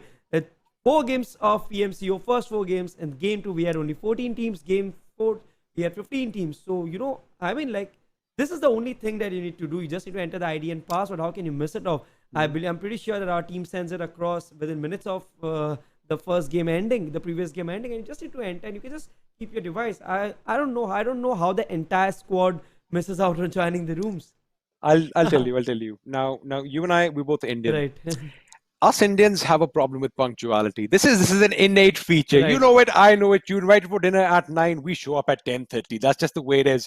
But you can't do that now because this is esports after all, and we are a global entity now, and everybody knows you. Right. So you have this opportunity, guys, and you guys need to make the best of it, because what happens next is, if you qualify, you go on to the PMPL. After that, it's the World League. But right now, the overall standings are before us. XSpark way out ahead with 85 points. FALLENangelz coming in second, 56 climbing up. Team Mayhem, Thug, they've made it to the top 3. Yes, this chicken dinner really helped their case. One chicken dinner that to a mammoth for 34-point chicken dinner really helped them to come out on top. But I still feel that they're having a tough competition coming in from NINJAX, and NINJAX also. Okay, so NINJAX who missed out game number 4. This is what is most surprising. They had a good lead. I mean, like, they could have been, for sure, they would have taken the second spot if they had played this game. Nevertheless, they decide they need a break. They need to chill out, relax, not really care much about the tournament, it seems. Well, I mean, it could be that. It could be other issues. You know, I mean, Yeah, we'll it have a could be anything. clarity once. We'll speculate. Yeah. We'll speculate about all that later. I'm pretty sure Thug and I are going to be on a phone call. We'll be like, we'll be doing our talking. But in the 9th position, Haters Esports. Again, not the best of games, but a very interesting name, which we have to come down to. MCOPS kind of falling a little short the last couple of games, but again, it is just day one. Only 4 games have gone down. Remember, there are 4 groups, 32 teams. You just saw 16. Tomorrow, you're going to see a different set of 16 teams, and then they're going to start intermingling, and we're going to see some action. And again, it's just day one, but I'm excited. I'm excited. We were off with a bang. We were off with a bang. I mean, a 21 kill game is what we started the day off with. Thug, I think we can definitely expect some of the same tomorrow. Definitely. I believe I'm expecting better for day 2 because teams now know what they exactly need to do, how they need to approach the fight. But yes, the next set of 16 coming tomorrow, and we'll have the same format, the same 2 people trying to work around with words, me and XP. But yes, before we sign off, XP, last few words for XSpark. Came out swinging. They pretty much made a statement in the first 2 games. First 3 games, actually. They won 2 chicken dinners. They made a statement that, you know what, we are the big dogs, especially in Group A. I do believe they are... Wait a second. Let me just make sure I am right. They are in Group B, in fact.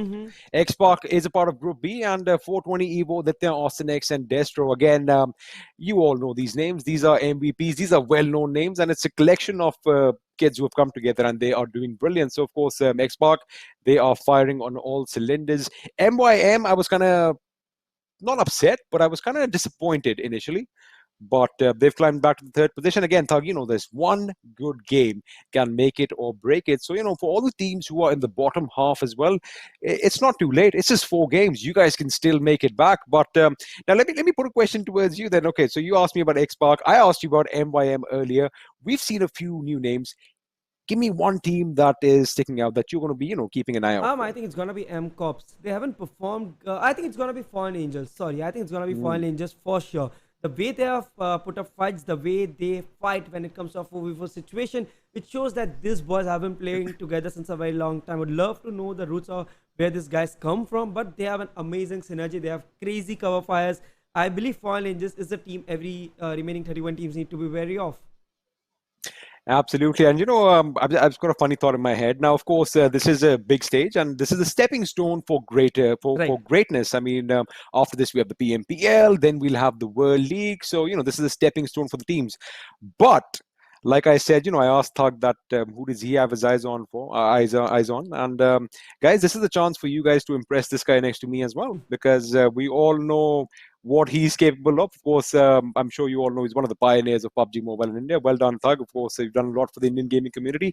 And again, the point is, we are a community. Can we please act like it? I think he's going to definitely agree with me. Yeah, let's spread some love. Yeah. Let's spread some love because we still have a lot more days to go. But guys, that's it. I think me and XP would like to sign off. Hope you guys had a great time. Take care, stay safe, stay home, wear your mask, and maintain that social distance. Bye-bye, guys. Good night. Take care, and see you all tomorrow.